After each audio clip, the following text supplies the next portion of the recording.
এক নম্বর আবু বকর রাদিয়াল্লাহু মসজিদ নববীর মধ্যে প্রবেশ করবেন, কিন্তু প্রবেশ করতে গিয়ে দেখতে পাই নবীর দুই উরাতের উপরে নবীর দুইটা নাতি বসে খেলা করতেছে। নবীর দুই উরাতের উপরে নবীর দুই নাতি বসে কি করতেছে?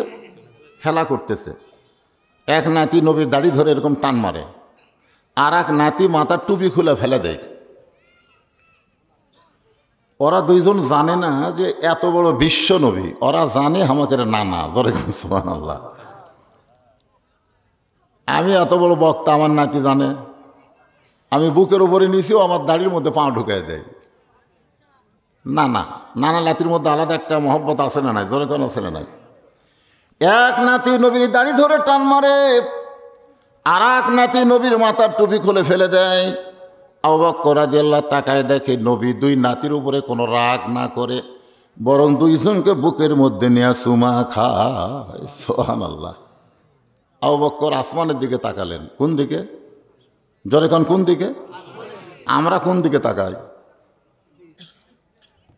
হযরত আবু বকর আসমানের দিকে তাকায় বললেন, আল্লাহ, আমার নবী শুধু বিশ্ব নবী নয়, আমার নবী হলেন এক নম্বর নানা।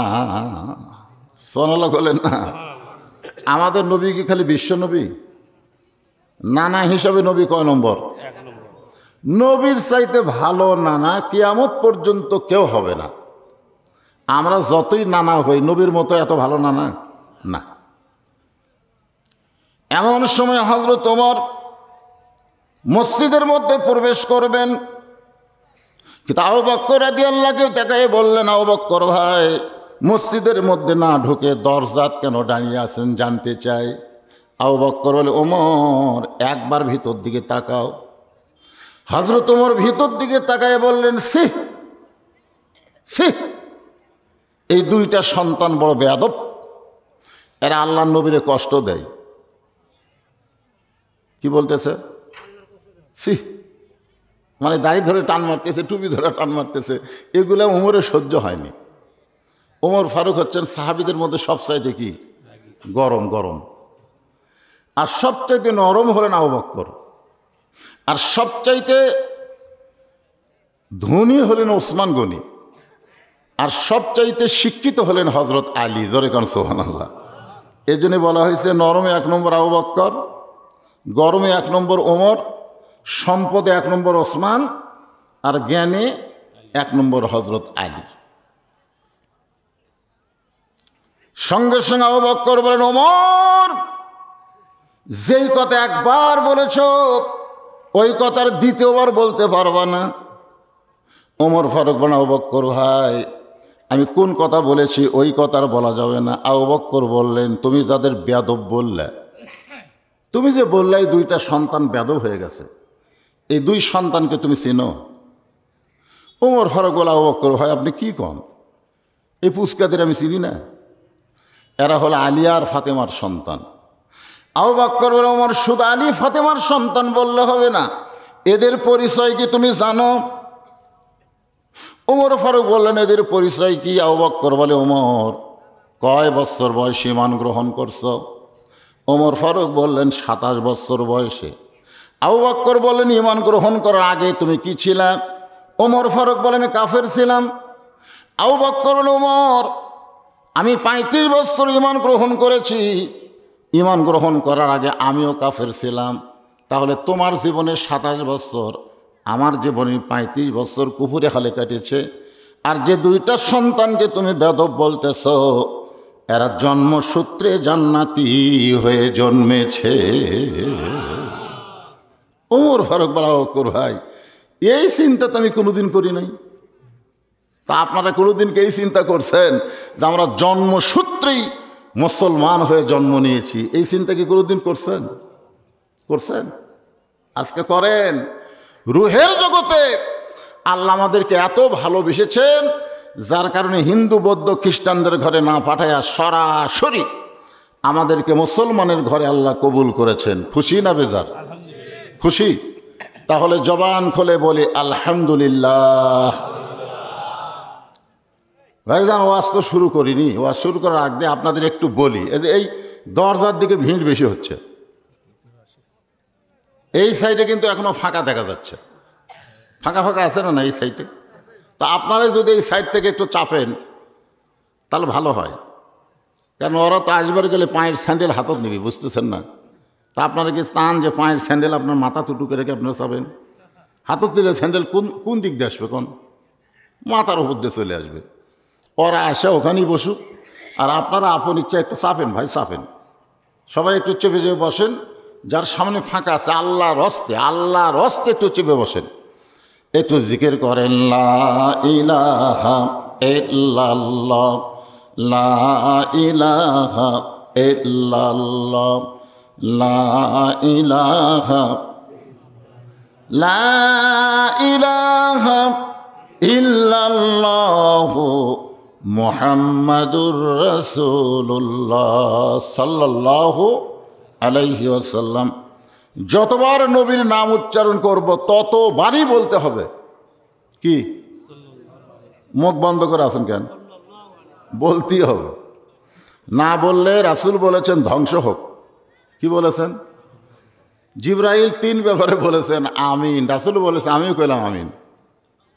1 নম্বর কথা হলো, আমার নাম শোনার পরে আমার প্রতি যারা দরুদ পড়ল না তারা ধ্বংস হয়ে যাক। তো আপনারা নবীর নাম উচ্চারণ করে যদি দরুদ না পড়েন তাহলে কার মধ্যে পড়তেছেন? ধ্বংসের মধ্যে পড়তেছেন। এই জন্যে যখনই নবীর নাম মুহাম্মদ রাসূলুল্লাহ উচ্চারণ হবে সঙ্গে সঙ্গে বলবেন সাল্লাল্লাহু, আর যতবার পড়বেন আপনার দরুদ এই নবীনগর থাকবে না, নবীনগর থেকে নবীর রওজা মোবারকে পৌঁছে যাবে। জায়গাটার নামও ভালো, নবী, আর যাবে কোথায়? নবীর রওজায়। যাবার পারবেন? টাকা লাগে ইনশাল্লাহ, টাকা লাগে অনেক, পরে যাইতে অনেক টাকা লাগবে, শরীর সুস্থ লাগবে, অনেক লোক বিমানত ওঠার পরে বমি করে আবার নামে আসে। ধরে এখন কথা ঠিক কিনা? হেঁটে হেঁটে তো যাওয়া যাবে না। এই জন্যে আমি যাবার না পারলে আমার দরুদগুলো ফেরেশতারা নবীর রওজায় পৌঁছায় দিচ্ছে, এ ব্যাপারে কোনো সন্দেহ নাই। এই জন্য যতবার নবীর নাম উচ্চারণ হবে ততবারই কি বলবো? সাল্লাল্লাহু আলাইহি ওয়াসাল্লাম। কেন বলবো? আল্লাহ তাআলা একজন নবীকে দুনিয়া থেকে আসমানে নিয়ে গেছেন, এখন পর্যন্ত সেই নবীটা মরে নাই, যে নবীর নাম হলো ঈসা আলাইহিস সালাতু ওয়াস সালাম। আপনার বলেন তো ঈসা নবী কি মারা গেছে? খ্রিস্টানরা মনে করে মারা হেরা দিছে। খ্রিস্টানরা কিন্তু মনে করে ওই যে কুশ বর্ষা মারছে, ফালা মারছে, নবীক মারা হেল দিছে। আসলে মুসলমান কি বিশ্বাস করে? কোরআন যাদের কাছে আছে তারা কি বিশ্বাস করে ঈসা নবী মারা গেছে? হযরত ঈসা আলাইহিস সালাম 4র্থ আসমানে আছেন। ঈসা নবীকে আল্লাহ যখন নিয়ে গেলেন, ঈসা নবী বললেন আল্লাহ, দুনিয়াতে মানুষ মরার জন্য যায়। এখান থেকে একটা শিক্ষা নেবেন আপনারা। দুনিয়াতে মানুষ কিসের জন্য যায়? সবাই বলতেছেন না, সবাই বলেন দুনিয়াতে মানুষ কিসের জন্যে? মরার জন্যে আসে। এরা যা করতেছে ভাই, দিনকে রাত, রাতকে দিন করতেছে, 3কে 15 বানাচ্ছে, 15কে 25 করে। ধরে কোন কথা ঠিক কিনা? সকালে কয় এত%, দুপুরে কয় এত%, বিকালে কয় 40 গেছে। খালি যদি মরার কথা স্মরণ করে যে দুনিয়াতে এসেছি মরার জন্য, থাকার জন্য না, একটা মানুষ দ্বারা কোনো অন্যায় কাজ হবে না। জোরে কোন কথা ঠিক কিনা? দুনিয়াটা মস্ত বড়, খাওয়া দাওয়ার ফুর্তি মারো। ঈসা আলাইহিস সালাম বললেন আল্লাহ, দুনিয়াতে মানুষ যায় মরার জন্যে, কিন্তু আমার যে মৃত্যু হলো না। আল্লাহ বলে ঈসা তোমারও মৃত্যু হবে। ঈসা আলাইহিস সালাম বলে আল্লাহ, আমার কি মৃত্যু 4র্থ আসমানে নাকি? আল্লাহ বলে দুনিয়াতেই তোমার মৃত্যু হবে। ঈসা নবী বললেন কবে আবার নবী করে দুনিয়াতে প্রেরণ করবেন?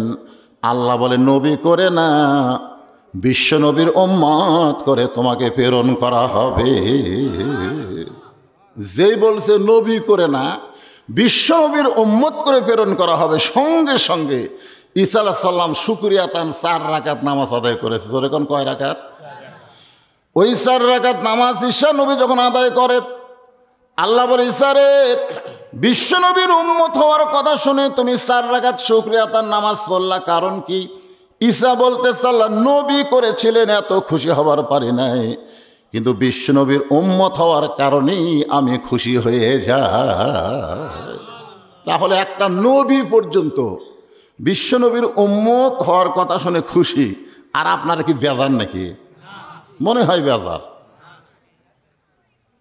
উপায় নাই রে, উপায় নাই রে, উপায় নাই, নবী বিনে আল্লাহ পাওয়ার উপায় নাই। আপনি যতই মশান মারেন, নবী ছাড়া আল্লাহ পাবেন? তাহলে সবাই তো আমার সঙ্গে গুনগুন করে বলেন, উপায় নাই রে, উপায় নাই রে, উপায় নাই, নবী বিনে আল্লাহ পাওয়ার উপায় নাই। সে নবীর প্রতি আমরা দরুদ পড়ছি, সকলে বলি সাল্লাল্লাহু আলাইহি ওয়াসাল্লাম। এখন আসেন যে কোরআন থেকে ছোট্ট একটা সূরা আপনাদের সামনে তাফসীর করা হবে। সেই কোরআনে আছে 114টা সূরা। কয় সূরা? 114টা সূরা আছে পবিত্র কোরআনে। এই পবিত্র কোরআন সম্পর্কে আল্লাহ বলেছেন, যালিকাল কিতাবু লা রাইবা ফীহি হুদাল লিল মুত্তাকিন। এটা এমন একটা কিতাব, সেই কিতাবের মধ্যে কোনো সন্দেহ, জোরে কোন, যারা জবান থাকার পরেও নাই বলতেছেন না, আল্লাহ মরার আগে তাদের জবান কাড়া নিবি। হয়তো মরতেছে না, কিন্তু জবান নাই। সবাই বলতেছে পারে হাত মা সবই আছে, কিন্তু জবান নাই রে। আল্লাহ রাসূল বলেছেন, কোনো ব্যক্তি সারা জীবন যদি পাপ করে আর মরার সময় আল্লাহ আল্লাহ আল্লাহ আল্লাহ বলতে বলতে যদি মারা যায়, শুধু আল্লাহ বলে মরার কারণে আল্লাহ তার জীবনের সব গুনাহ মাফ করে দেয়। দেখি তো, আমি তো কানা মানুষ না, কারা কারা জবান খোলে, কারা কারা খোলে না। কে রে ভাই, মন খারাপ হবে, দে টুপিওয়ালা, এখনই চোখের মধ্যে ঘুম ধরছে। হ্যাঁ, একটু জবান খুলবেন বাজান, এখানে অসংখ্য ফেরেশতা আছে না নাই? আর আপনার দুই কান্দে দূরে তো ফেরেশতা আছে। যখন আপনি জবান খুললেন আল্লাহ লা ইলাহা ইল্লাল্লাহ, তখন ডান কান্দের ফেরেশতা লিখলো। তখন জবান না খোলার কারণে বাম কান্দের ফেরেশতা কয় আল্লাহ আমি কি করব? আল্লাহ বলে লেখ। কি লেখ? ওই তো জবানই খোলে না। আল্লাহ বলে কোরআনের মাহফিলে বসে হক কথা বলার সময় যারা জবান খোলে না, এদের বাম কান্দে লেখ, এই শালারা হলো বোবা শয়তান। জোরে কোন, কি শয়তান? তা আপনারা কি কোরআনের মাহফিলে বসে বোবা শয়তান হবেন? এই জন্য জবান খোলা লাগবে ভাইজান। যেই কোরআনের প্রথমে আল্লাহ বললেন এর মধ্যে কোনো সন্দেহ। এখন হয়তো আপনারা বলতে পারেন হুজুর, যখন আল্লাহ কোরআন নাজিল করেছে আজ থেকে 1450 বছর আগে, তখন বলেছে কোরআনের সন্দেহ নাই, কিন্তু এখন যদি কেউ কিছু ঢুকায়, এত বছর হয়ে গেল, কোরআন কি ওই কোরআনে আছে না কম বেশি কিছু হয়েছে? ওই কোরআনে আছে। কেন? আল্লাহ বলেছেন ইন্না নাহনু নাযালনা যিকরা ওয়া ইন্না লাহু লাহাফিজুন। যে কোরআন হেফাজত করতেছে কে? আল্লাহ। আর সেই কোরআন থেকে ছোট্ট একটা সূরা আপনাদের সামনে আমি আলোচনা করব। সূরাটার নাম হলো কাউসার। এদিকে খেয়াল করেন, কাউসার। কাউসার এটা এমন একটা পিয়ালা। এই হুজুরা কি রে, পাগড়িয়ালারা কি করবি, যাবি না? থাক, ওরা যাক। এই যাও যাও, সবাই যাও। ওদের জন্য ওয়াজ শোনা লাগবে না তো, ওরা নিজেরাই একটা ওয়াজ। আমি আজকে ফেসবুকে একটা পোস্ট দিছি এখানে আসার সময়। আমার মাদ্রাসায় একটা বাচ্চা 7 বছর কেবল পার হচ্ছে, সেই বাচ্চাই 30 পারা কোরআনে হাফেজ। এখন 8 বছর হয়, 7 মাস, 7 বছর 2 মাস, 7 বছর 2 মাসের বাচ্চা 30 পারা কোরআনে হাফেজ। আপনি যেখান থেকে খুশি ধরবেন ও সেখান থেকে আপনাকে শুনে দেবে। এই বাচ্চাদের ওয়াজ শোনা লাগবে। এরা নিজেরাই একটা করে ওয়াজ। এরা হচ্ছে এমন পবিত্র যে ওরা যখন রাস্তা দিয়ে যায় তখন ওদের পায়ের তলে ফেরেশতারা নূরের পাখা বিছিয়ে দেয়। হাদিস শরীফের ভাষায় বলা হয়েছে তালবে ইলম, যারা মাদ্রাসার ছাত্র, এরা যদি কোনো কবরের পাশে দিয়ে যায়, আল্লাহ ওই কবরের জন্য 40 দিনের জন্য গোর আযাব মাফ করে দেয়। তো এর আওয়াজ শোনা লাগবে, ওই দোলা শোনা লাগবে। এই সাইডে আসো, এই সাইডে, এই ফাঁকাটা, এই যে ভাই এই ফাঁকাটা আপনার পুরা করে দেন না, পিছনে পিছনে থেকে সোনার সানের পুরা করে দেন। দেন, ফাঁকা থাকলে শয়তান ঢুকবে, বোঝেন না কেন? এই বাবা সামনের দিকে আসো, তোমরা পিছনে আসো, সামনে জায়গা ফেলে বসো, সবাই বসো। আমার মায়েদের জন্য বলতেছে, মা কোনো কথা আপনারা বলবেন না, একেবারে হইচই বন্ধ করে আওয়াজ শুনবেন। আজকে আপনাদের জন্য সূরা কাউসারের মতো আওয়াজ আছে তো। হ্যাঁ, তো এখন কাউসার জিনিসটা আমি আপনাদেরকে বুঝাবার চাচ্ছি, তারপরে তো কাউসারের তাফসির হবে। কাউসার কি? কাউসার হলো এমন একটা পিয়ালা, এমন একটা পানি, হাসর হবে তামার সানি, উম্মত বলবেন পানি পানি, সেই কঠিন দিনে পানি দেওয়ার সাধ্য কারো নাই। হাসর কি হবে? তামার সানি বোঝেন? সূর্যের তাপে হাসর উপরে তামাও হয়ে যাবে, মানুষের মাথার মগজ গলে পড়বে। ওই সময় মানুষ একটাই চিৎকার করবে, পানি পানি পানি। ইমাম গাজ্জালি বলেছেন, ওই কঠিন মুহূর্তে হাউজে কাউসারের এক পেয়ালা পানি যদি কেউ পান করতে পারে, আল্লাহ পানি পান করার ওসিলায় তার জন্য জাহান্নামকেও জান্নাত বানায়া দিবে।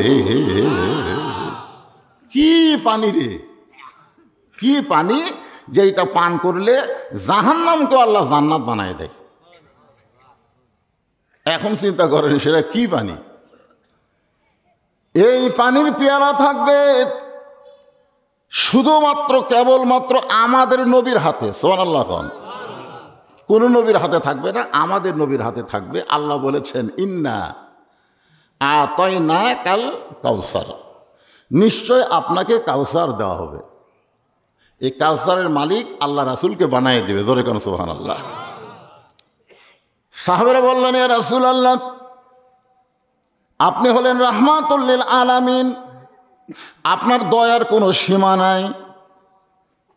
আল্লাহ কোরআনে বলেছেন, আলহামদুলিল্লাহি রাব্বিল আলামিন। আলহামদুলিল্লাহ রাব্বিল আলামিন মানে কি?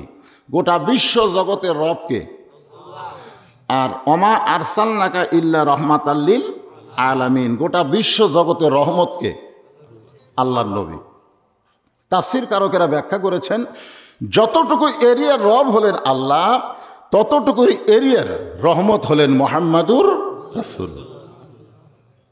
সাহাবের বললেন, হুজুর, এ হাউজে কাউসারের আল্লাহ আপনাকে দিবে, আর হাসরের ময়দান ইহুদি খ্রিস্টান বৌদ্ধ হিন্দু এরা পানি পানি করে যদি আপনার সামনে দাঁড়ায়, আর আপনি যদি দয়া করে ওর পানি দিয়ে দেন, কারণ আপনার তো দয়ার শেষ নাই। যারা আপনাকে পাথর মারে, গোটা দেহ দিয়ে রক্ত ঝরে, আপনি আবার তাদের জন্য দোয়া করেন। জায়েদ বলতেছি, ইয়া রাসূলুল্লাহ, যারা পাথর মেরে আপনাকে রক্তাক্ত করে দিল, তাদের ধ্বংসের জন্য আপনি দোয়া করেন। রাসূল বলে, জায়েদ সাবধান হয়ে কথা বলো, যারা পাথর মেরে আমাকে রক্তাক্ত করে দিল, আমি তাদের জান্নাতের জন্য, হেদায়েতের জন্য আল্লাহর কাছে দোয়া করতেছি। তো নবীর দয়ার কোনো শেষ আছে? তা হাউজে কাউসারের পিয়ালা দেখে হিন্দু বৌদ্ধ খ্রিস্টান ইহুদি যদি আপনার কাছে পানি পান করতে চায়, আর আপনি যদি এক পেয়ালা করে পানি দেন, তাহলে ওরা পানি পান করলেই জাহান্নামের আগুন যে হারাম হয়ে যাবে। রাসূল বললেন, সাহাবীরা রে, হাউজে কাউসারের মালিক হলেন আল্লাহ, আর আমি হইলাম সাগীদার। সাগীদার বোঝেন? সাগীদার মানে কি? বাঁটে, মালিককে।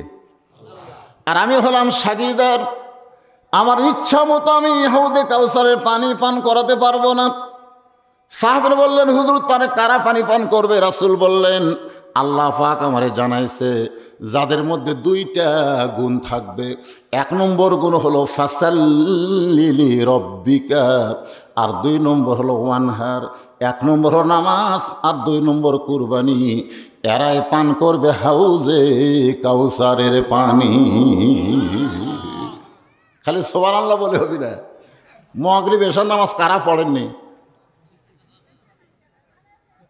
এই ছেলেরা যারা আজকের মাহফিলের মাঝে মাঝে বসে আছে, এখন কি ছেলেরাই তো বেশি দেখা যায়। ইয়ং জেনারেশন, কিশোর গ্যাং। এখনকার কিশোররা হসে ভাই, সরকার বলছে বাল্য বিয়া জায়েজ নাই, আর এলা ক্লাস 7-এ থাকতে প্রেম করে, ধরে এখন ঠিক কিনা? আমি বহু মাহফিলে বলছি বাল্য বিয়া জায়েজ করেন, কিন্তু বাল্য প্রেম হারাম করে দেন। বাল্য প্রেম যদি হারাম হয় বাংলাদেশে, এক ছেলেও বাল্য বিয়া করবে না, মহরমের টাকা জমা করে তারপরে বিয়া করবে। ধরে এখন কথা ঠিক না, ঠিক কিনা? কিন্তু কোনটা করা লাগবে, কোনটা করতেছে। হ্যাঁ, তো ব্যাপারটা হলো এই কিশোর বাচ্চাদের দিকে আমার খুবই ভয় লাগে। এরা যে কখন কি করবে, এর তো আবেগের বয়স। তো যারা যুবক বাবা বসে আছো, আমি তাদেরকে পায়ে হাত দিয়ে বলতেছি, যারা মাগরিব এশার নামাজ পড়েননি, মনে করেন ফজরের আগে যদি আপনারা মরে যান, তাহলে দুনিয়ার কত মানুষ আপনার জানাজা করলে আপনি জান্নাতে যাবেন। আপনি হয়তো জানেনই না, লা সলাতা লা ইমানা, রাসূল বলেছেন যার নামাজ নাই তার ইমান নাই। লা সলাতা লা দীনা, যার নামাজ নাই তার ধর্ম নেই। বাইনাল আবদি ওয়াল কুফরি তর্ক সালাত, বান্দার কাফেরের মধ্যে পৃথক করা জিনিসটার নামই হলো নামাজ। যারা নামাজ পড়বে তারা আল্লাহর বান্দা হবে, যারা পড়বে না তারা হলো কাফের। লাস্টে রাসূল একটা কঠিন হাদিস বলেছেন, মান তারাকা সালাত মোতাম্মেদান ফাকাদ কাফারা। ইচ্ছা করে মাগরিব এশার নামাজ যারা বাদ দিল, তারা আল্লাহর সঙ্গে কুফরি করল। এখন এই কুফরি অবস্থায় যদি আপনি মরে যান, দুনিয়ার সমস্ত মুসলমান যদি আপনার জানাজায় দোয়া করে, এরপরেও আপনি জান্নাতে যাওয়ার পারবেন না। আর মাগরিব এশা পড়ে যদি ফজর আগে মারা যান, একটা মানুষও যদি আপনার জানাজা না করে, ওই নামাজের কারণেই আল্লাহ আপনাকে জান্নাত দিয়ে দিবে। তাহলে 1 নম্বর নামাজ। বর্তমান প্রধানমন্ত্রী এই নামাজের জন্য 564টা মসজিদ বানায় দিছে। প্রত্যেকটা মসজিদের নাম হলো মডেল মসজিদ। জোরে কোন কি মসজিদ? 564টা মসজিদ বানিয়ে দিছে। বর্তমান প্রধানমন্ত্রী ইচ্ছা করলে 564টা সিনেমা হলও বানিয়ে দিবার পারত। কতক্ষণ পারত কি পারত না? তো সিনেমা হল বানাছে, মসজিদ বানায় দিছে। বর্তমান সরকার 564 মসজিদ বানাইছে, কিন্তু মসজিদের মধ্যে কি হবে? আরো ধরে কম, কিন্তু নামাজ তো হচ্ছে না।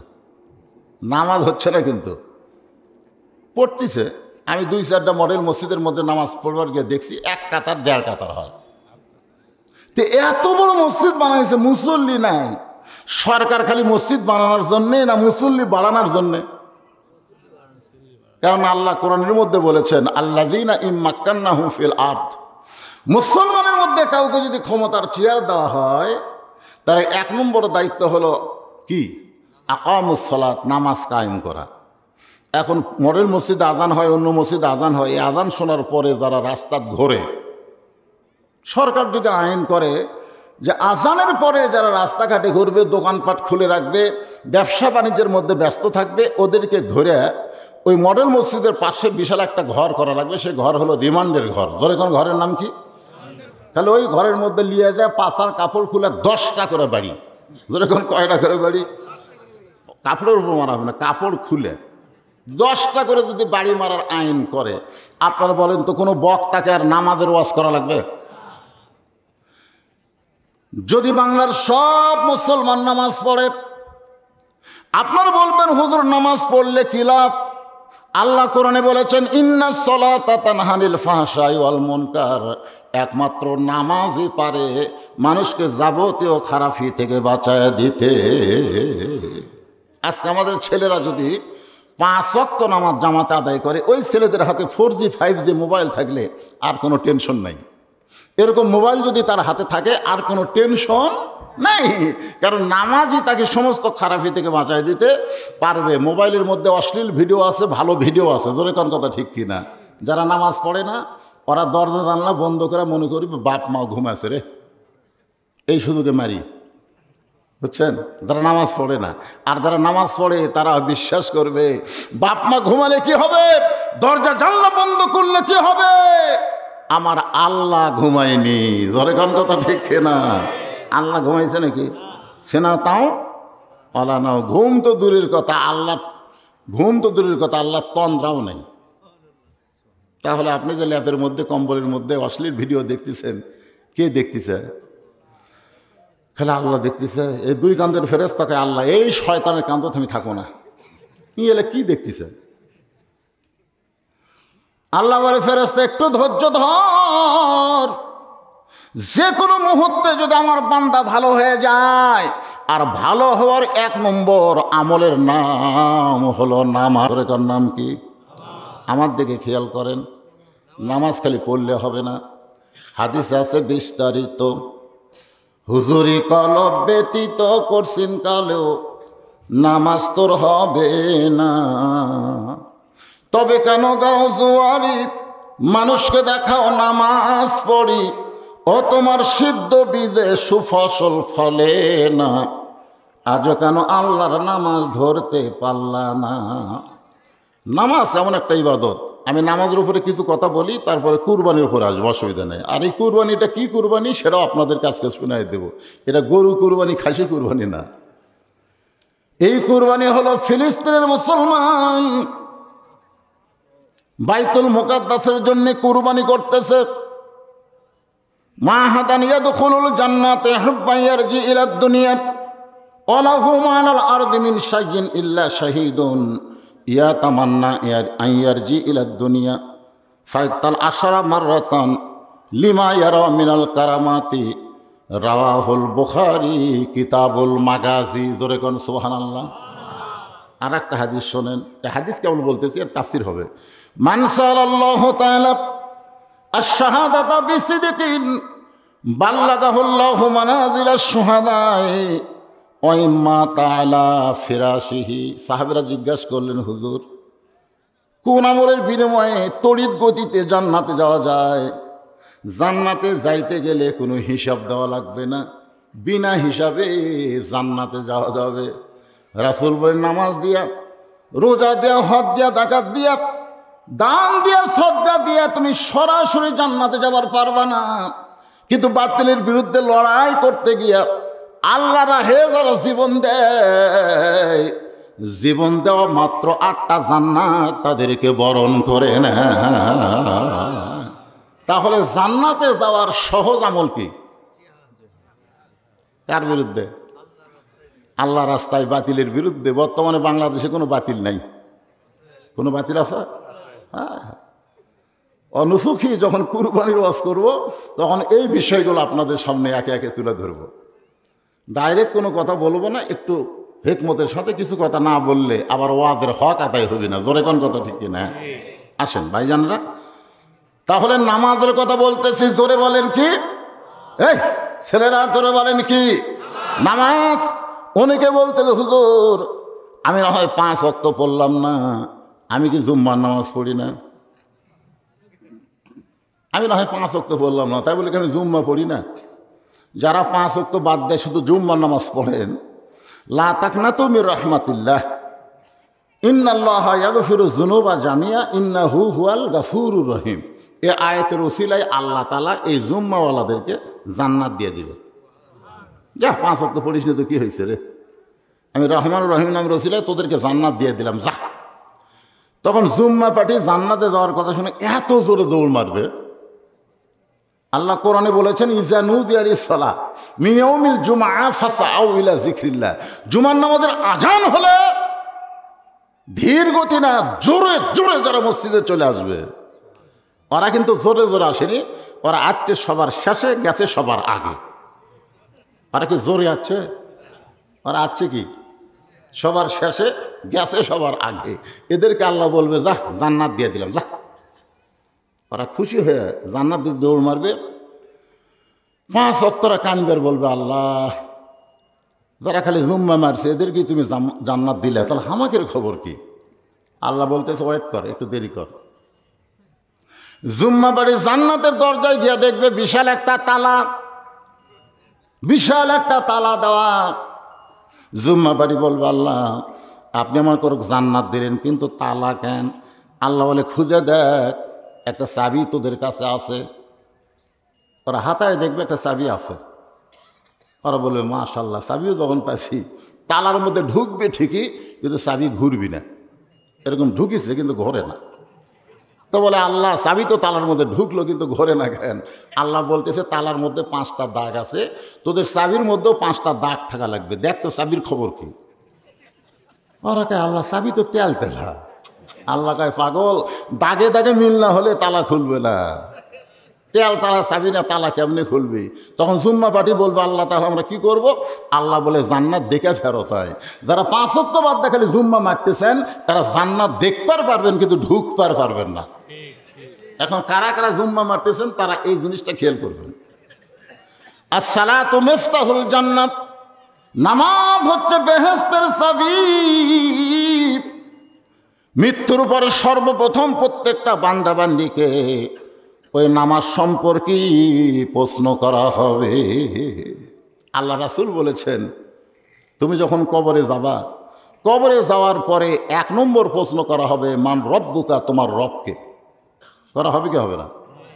যেই বলবে মান রব্বুকা তোমার রবকে, তখন নামাজ খাড়া হবে। নামাজ খাড়া হয়ে বলবে এই মনকে নাকি রে, কাক রব সম্পর্কে প্রশ্ন করতেছিস? এই কেবল এসে ঘুম দিছে, কবরের মধ্যে কেবল এসে আল্লাহর বান্দা ঘুম আছে আর ডাকতেছিস, তার মানে এই বল কত ওয়াক্ত নামাজ পড়ছে এই বান্দা, কত ওয়াক্ত নামাজ পড়ছে বল। মনকে নাকি আমরা তো জানি না। এই জানিস না কেন? কয় রাকাত নামাজ পড়ছে সারা জীবনে সেটা কল, সেটা তো আমরা জানি না। ও তোরা কয় ওয়াক্ত নামাজ, কয় রাকাত নামাজ পড়ছে সেটা জানিস না, আর মান রব্বুকা প্রশ্ন করতেছিস।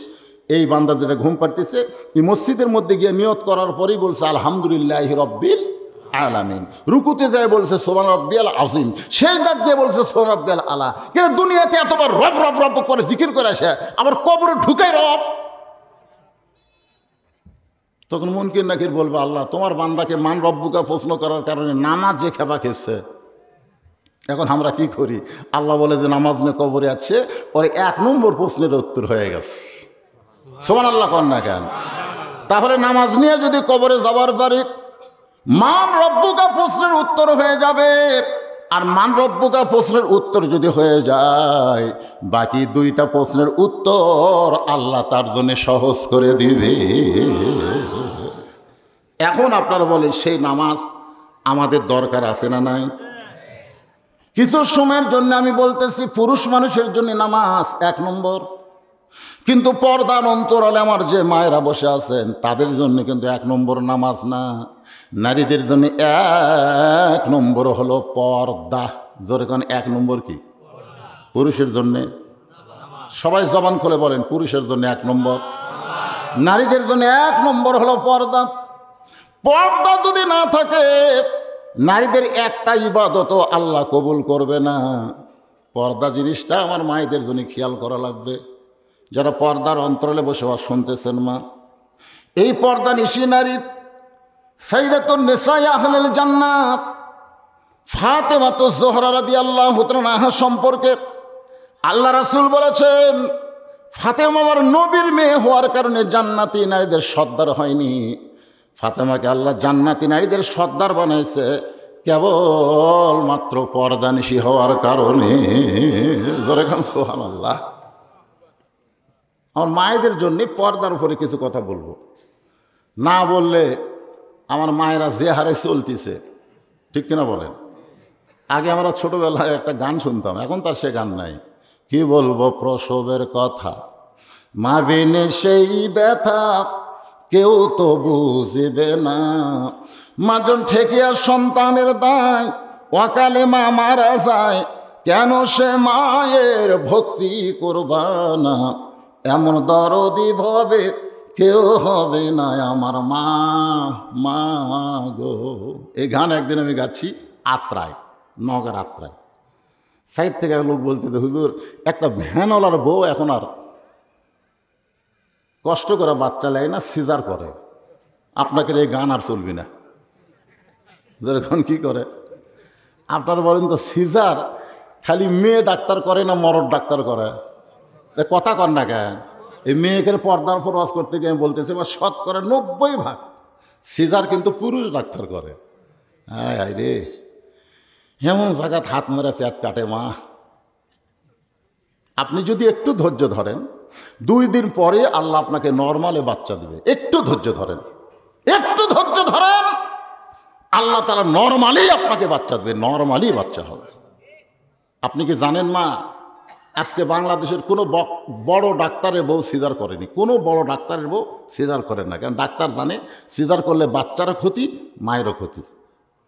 আজকে সিজার করার কারণে ছোটো বাচ্চা আমরা দোয়া দোল পড়ি, কান্না থামে না, পানি পড়া দিয়ে কান্না থামে না। হুজুর দোয়া দরুদ দেওয়ার কাম হবি না?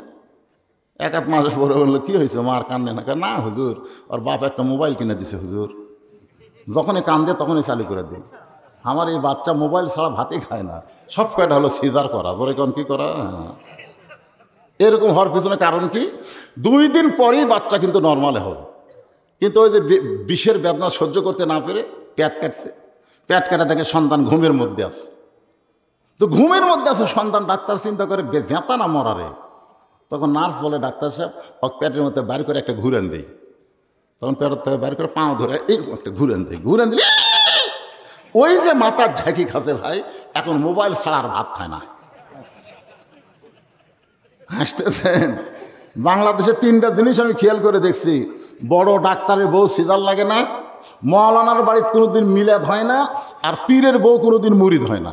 খেয়াল করে দেখবেন, আমাদের মতন যারা মৌলানা এরকে বাড়িতে কিন্তু মিলাদ হয় না, এরা পরের বাড়িতে পড়ায়, কারণ জানে মিলাদ একটা ফাও জিনিস, এটা পড়ে কোনো লাভ নেই। আর একটা হলো পীরের বউ, বাংলাদেশের অধিকাংশ পীরের বউ কিন্তু মুরিদ হচ্ছে না, কারণ বউ জানে আমার স্বামী 1 নম্বর লুচ্চা, মাঝে মধ্যে মুরিদের বইয়ের দিকে চোখ মারে, এর হাতে মুরিদ হয়ে কী হবে? তাহলে কয়টা কথা কইলাম? ডাক্তারের বইয়ে সিজার লাগে না। আমার মায়েরা যারা পর্দার অন্তরে শোনেন, এই পর্দানিশী নারী খাতুনে জান্নাত ফাতেমা কেমনে পর্দানিশী? আল্লাহ রাসূল বলতেছেন ফাতেমা হলো পর্দানিশী, আর পর্দানিশী হওয়ার কারণে আল্লাহ তাকে খাতুনে জান্নাত ডিগ্রি দিয়েছে। যখন দুনিয়ার মেয়ে মানুষের জানলো ফাতেমা হলো খাতুনে জান্নাত, কিসের কারণে? পর্দার কারণে। জোরে কোন কিসের কারণে? তখন মেয়েদের মধ্যে একটা আগ্রহ জাগলো, ফাতেমার একটু দেখব, ফাতেমাটা কেমন। মদিনার কতগুলো মেয়ে মানুষ ফাতেমার দরজা দিয়ে দাঁড়িয়ে আছে, ফাতেমার সঙ্গে একটু দেখা করবে। প্রধানমন্ত্রীর সাথে দেখা না, ফাতেমার সাথে। সাইয়্যিদাতুন নিসা আহলিল জান্নাহ, জান্নাতের সমস্ত নারীদের নেত্রী। সুবহানাল্লাহ বলেন। কিন্তু বাড়ির দরজা বন্ধ। মেয়েরা চিন্তা করতেছে আমরা একটু ফাতেমার সাথে দেখা করব, কথাবার্তা বলবো, কিন্তু দরজাতে বন্ধ।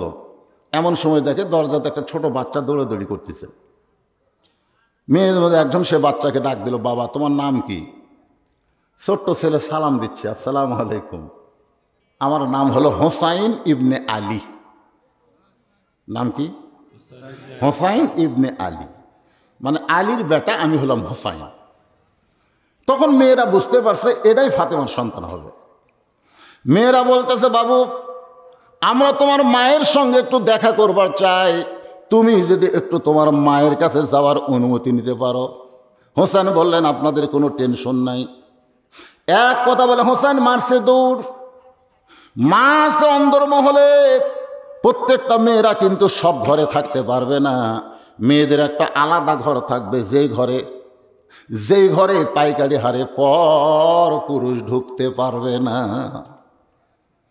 ছাত্ররা ইমাম গাজ্জালীকে বললেন হুজুর অন্দরমহল মানে কি? মেয়েরা থাকবে কোথায়? অন্দরমহলে। অন্দরমহল মানে কি? ইমাম গাজ্জালী বললেন অন্দরমহল মানে কবর। সমস্ত ছাত্র বলে হুজুর এটা একটা উত্তর হলো, অন্দরমহল মানে কবর, এটা কি বুঝেন? ইমাম গাজ্জালী বলেন একটা মেয়ে মানুষ মারা গেলে যারা মেয়ে মানুষের লাশ ধরে কবরের মধ্যে নামাবার পারবে কেবলমাত্র তারাই অন্দরমহলে ঢুকতে পারবে। একটা মহিলা মারা গেলে তার লাশ যারা ধরতে পারবে তারাই শুধু অন্দরমহলে ঢোকার চান্স পাবে। যারা তার লাশ স্পর্শ করতে পারবে না তারা অন্দরমহলে ঢুকতে পারবে না। এখন আপনারা বলেন তো একটা মেয়ে মানুষ মারা গেলে তার লাশ কারা কারা ধরতে পারবে?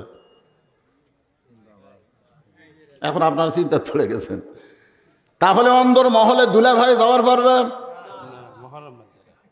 দুলাভাই এখন সবচাইতে নারীদের সর্বনাশ করতেছে 2 দল, একটা হলো দুলাভাই আর একটা হলো দেওরা।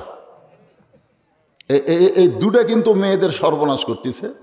খালি যদি ভাই মালয়েশিয়া যায় ও আর খালি ভাই কুটি গেছে, ভাবিক তো মালয়েশিয়াত গেছে। এখন দেওরা গিয়ে বলতেছে, ভাইয়া তোমার বর আমি যে দেবর, বুঝে দেখো ভাবি কার বেশি দাবি। ভাইয়া গেছে মালয়েশিয়ায়, আমি এখন আসি। আমি যুবকদের পায়ে হাত দিয়ে বলতেছি, যুবকদের পায়ে হাত দিয়ে বলতেছি, বাজান যদি আপনি বিদেশে যাওয়ারই চান তাহলে 2-4টা ছোলের বাপ হইয়া তারপরে বিদেশে যান। একেবারে টাটকা বউ থিয়া বিদেশে যাওয়া যাবে? আশা দেখবেন বাড়ি আছে কিন্তু বউ নাই। অনেক হয়ে গেছে, অনেক আমার কাছে এরকম লেখছে, হুজুর বউ থিয়া যায়, বইয়ের নামে অ্যাকাউন্ট করছে, সব টাকা ভোগ দিছে, আইসা দেখে সব লিয়া বউ পলাইছে। এরকম আছে না নাই? যেরকম আছে না নাই? আর একটা হলো দুলা ভাই। দুলা ভাই এমন একটা আত্মীয় যেখানে শ্বশুরও কিছু করার পারে না, কিন্তু মেয়ে মানুষের জন্য 2টা হলো সবচাইতে ক্ষতিকর, একটা হলো দেওরা আর একটা হলো দুলা ভাই। তাহলে অন্দরমহলে সবাই ঢুকতে পারবে না। মেয়েটা মারা গেলে যারা কান্দে নিবার পারবে, আপনার যদি একটা মেয়ে মারা যায় আপনার বলেন তো সবাইকে কান্দে নিবার পারবে? আবার যদি কবরে যায় সবাই কবরে রাখতে পারবে না। ইমাম গাজ্জালী রহমতুল্লাহ আলাইহি বলেন, অন্দরমহলে তারাই ঢুকতে পারবে যাদের সঙ্গে বিবাহ বসা হারাম, ওই সমস্ত মানুষ ছাড়া অন্দরমহলে কেউ ঢুকতে পারবে না। মা ফাতেমা ছিল অন্দরমহলে, জোরে কোন কোথায়? হোসাইন দৌড়ে গিয়া মায়ের দরজায়, একটা ঘরকে টপকায়া আর একটা ঘরের দরজায় গিয়ে দাঁড়াইছে। যেই ঘর হোসাইন টপকায়া মায়ের ঘরের দরজায়, ওই ঘরের মধ্যে হোসাইনের বাবা হযরত আলী আল্লাহর কোরআন তেলাওয়াত করতেছে। ইন্নামাল মুমিনুনা আল্লাযীনা ইযা যুকিরাল্লাহু ওয়াজিলাত কুলুবুহুম ওয়া ইযা তুলিয়াত আলাইহিম আয়াতুহু যাদাতুহুম ঈমানাও ওয়া আলা রাব্বিহিম ইয়াতাওয়াক্কালুন। কে কোরআন শরীফ পড়তেছে? একটু খেয়াল থবেন, কে পড়তেছে? হযরত আলী কোরআন শরীফ তেলাওয়াত করতেছে। এমন সময় হুসাইন দিয়া মায়ের দরজায় কোরআন শরীফ পড়তে পড়তে হযরত আলী তাকায় হোসাইনের দিকে, বলতেছে, এই বেটা থাম থাম। দেখেন কোরআন শরীফ পড়তেছে, পড়তে পড়তে তার মানে কি বোঝা গেল? আপনি যতই নামাজ পড়েন, যতই ইবাদত করেন, আপনার ছেলে মেয়ের দিকে একটু খেয়াল করার দরকার আছে না নাই? যেরকম আছে না নাই? আমরা কতগুলো আছি সামনে কাতারে নামাজ পড়ি, আর সালাতু খায়রুম মিনান নাম শোনার পরে ওরে বুড়ে ল্যাপ তো সব লাগতে পারে, ঠান্ডা পানি দৌড় করে মসজিদের দিকে চলে গেছে। সামনে কাতারে নামাজ পড়া সালাম ফিরেছে, ফেরেশতাকে, আল্লাহ এই মুরব্বী এত কষ্ট করে ফজরের নামাজ মসজিদে পড়লো, এর রেজাল্ট কি? আল্লাহ বলতেছে জাহান্নামে। ফেরেশতাকে, আল্লাহ এত কষ্ট করে নামাজ পড়লো তাও জাহান্নামত যাবে? আল্লাহ বলতেছে, কু আনফুসাকুম ওয়া আহলিকুম নার। জাহান্নামের আগুন থেকে বাঁচতে গেলে বুড়া তুই একলা বাঁচলে হবে না, তোর বেটা করে গিয়ে বাঁচা লাগবে। জোরে কর কথা, ঠিক না? তুমি বুড়া সামনে কাতার নামাজ পড়ো আর তোমার আগে 3টা পর্যন্ত আর্জেন্টিনার খেলা দেখে ঘুম পাড়তেছে, তুমি একবারও তোমার আড়ের দিকে তাকাবে না?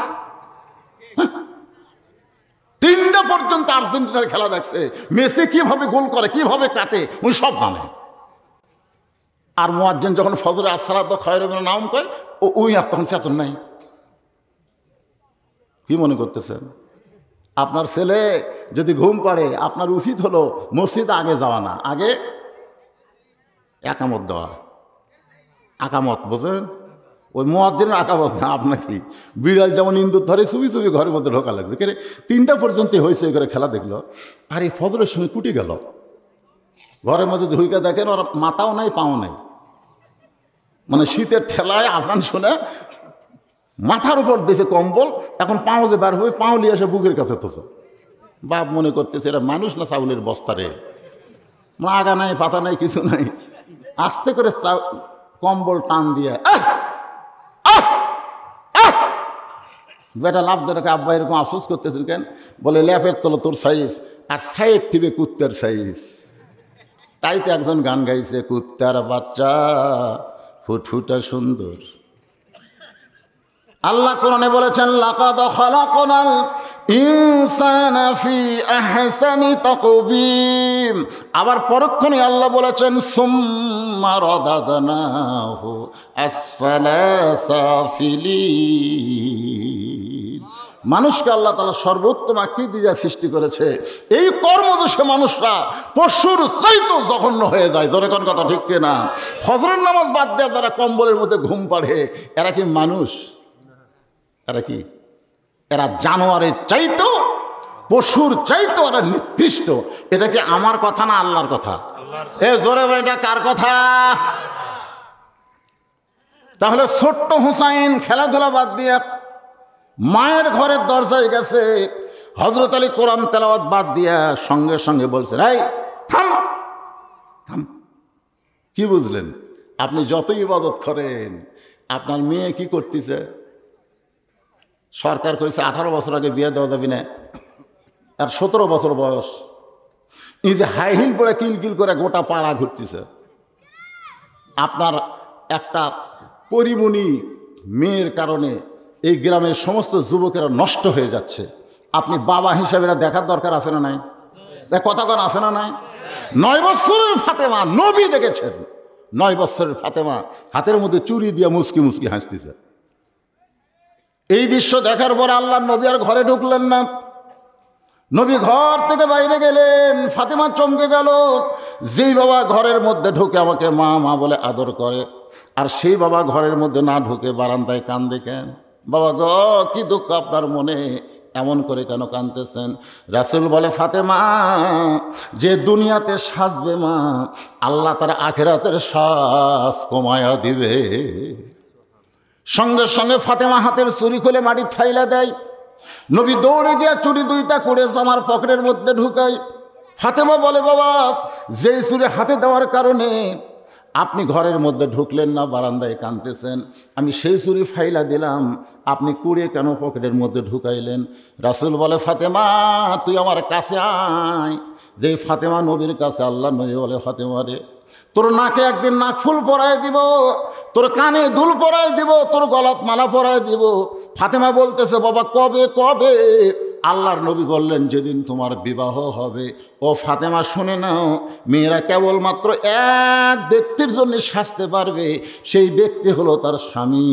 স্বামী ছাড়া অন্য কোনো পুরুষের জন্য নারীরা সাজতে পারবে না। তাহলে মেয়েরা কেবলমাত্র কয়জনের জন্য সাজা পারবে? এ কথা কর না কেন? কয়জনের জন্য? আমাকে গুলা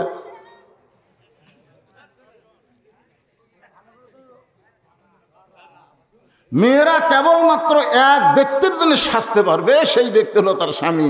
স্বামী ছাড়া অন্য কোনো পুরুষের জন্যে মেয়েরা সাজতে পারবে না। তাহলে আপনার মেয়েদের সারাদিন কিলকিল করে ঘরে এই মাস্টার পাড়া, আপনার বাবা হিসাবে লক্ষ্য দেওয়ার দরকার আছে না নাই? হযরত আলী নিজের সন্তানের দিকে তাকায় বলে, হোসাইন থাম। হোসাইন কেবল মায়ের দরজা ঠেলা মারবি, আর বাপ কাছে থাম, সঙ্গে সঙ্গে ব্রেক। আলী বলতে, হোসাইন এই বাইরে খেলাধুলা করতেছিলি, সেই খেলাধুলা বন্ধ করে দিয়ে মায়ের ঘরের দরজা কেন? হোসেন বলতেছে, আব্বু কতগুলো মেয়ে মানুষ আইছে আমার মায়ের সঙ্গে দেখা করবে, তা আমার মা মেয়েদের সঙ্গে দেখা করবে কিনা এইটা জানার জন্য আমি দরজা চাইছি, আমি দরজা খুলে মার কাছে একটু জানতে চাই। হয়তো আলী রাদিয়াল্লাহু বললেন, তোমার বয়স কত? তোমার বয়স কত? হোসেন বলতেছে, আমার বয়স তো আমি জানি না। আলী বলতেছে, আমি জানি দেখেই তো তোকে থামাছি, কারণ বর্তমান তোমার যেই বয়স, এই বয়সে তুমি যখন তখন মায়ের ঘরে ঢুকতে পারবা না। মায়ের ঘরে ঢুকতে গেলে তোমারই অনুমতি নেওয়া লাগবে। সুবহানাল্লাহ কন না কেন? মায়ের ঘরে ঢুকতে গেলে তোমারই অনুমতি লাগবে, কারণ সন্তান যখন তখন সব বয়সে মায়ের ঘরে ঢুকতে পারবে।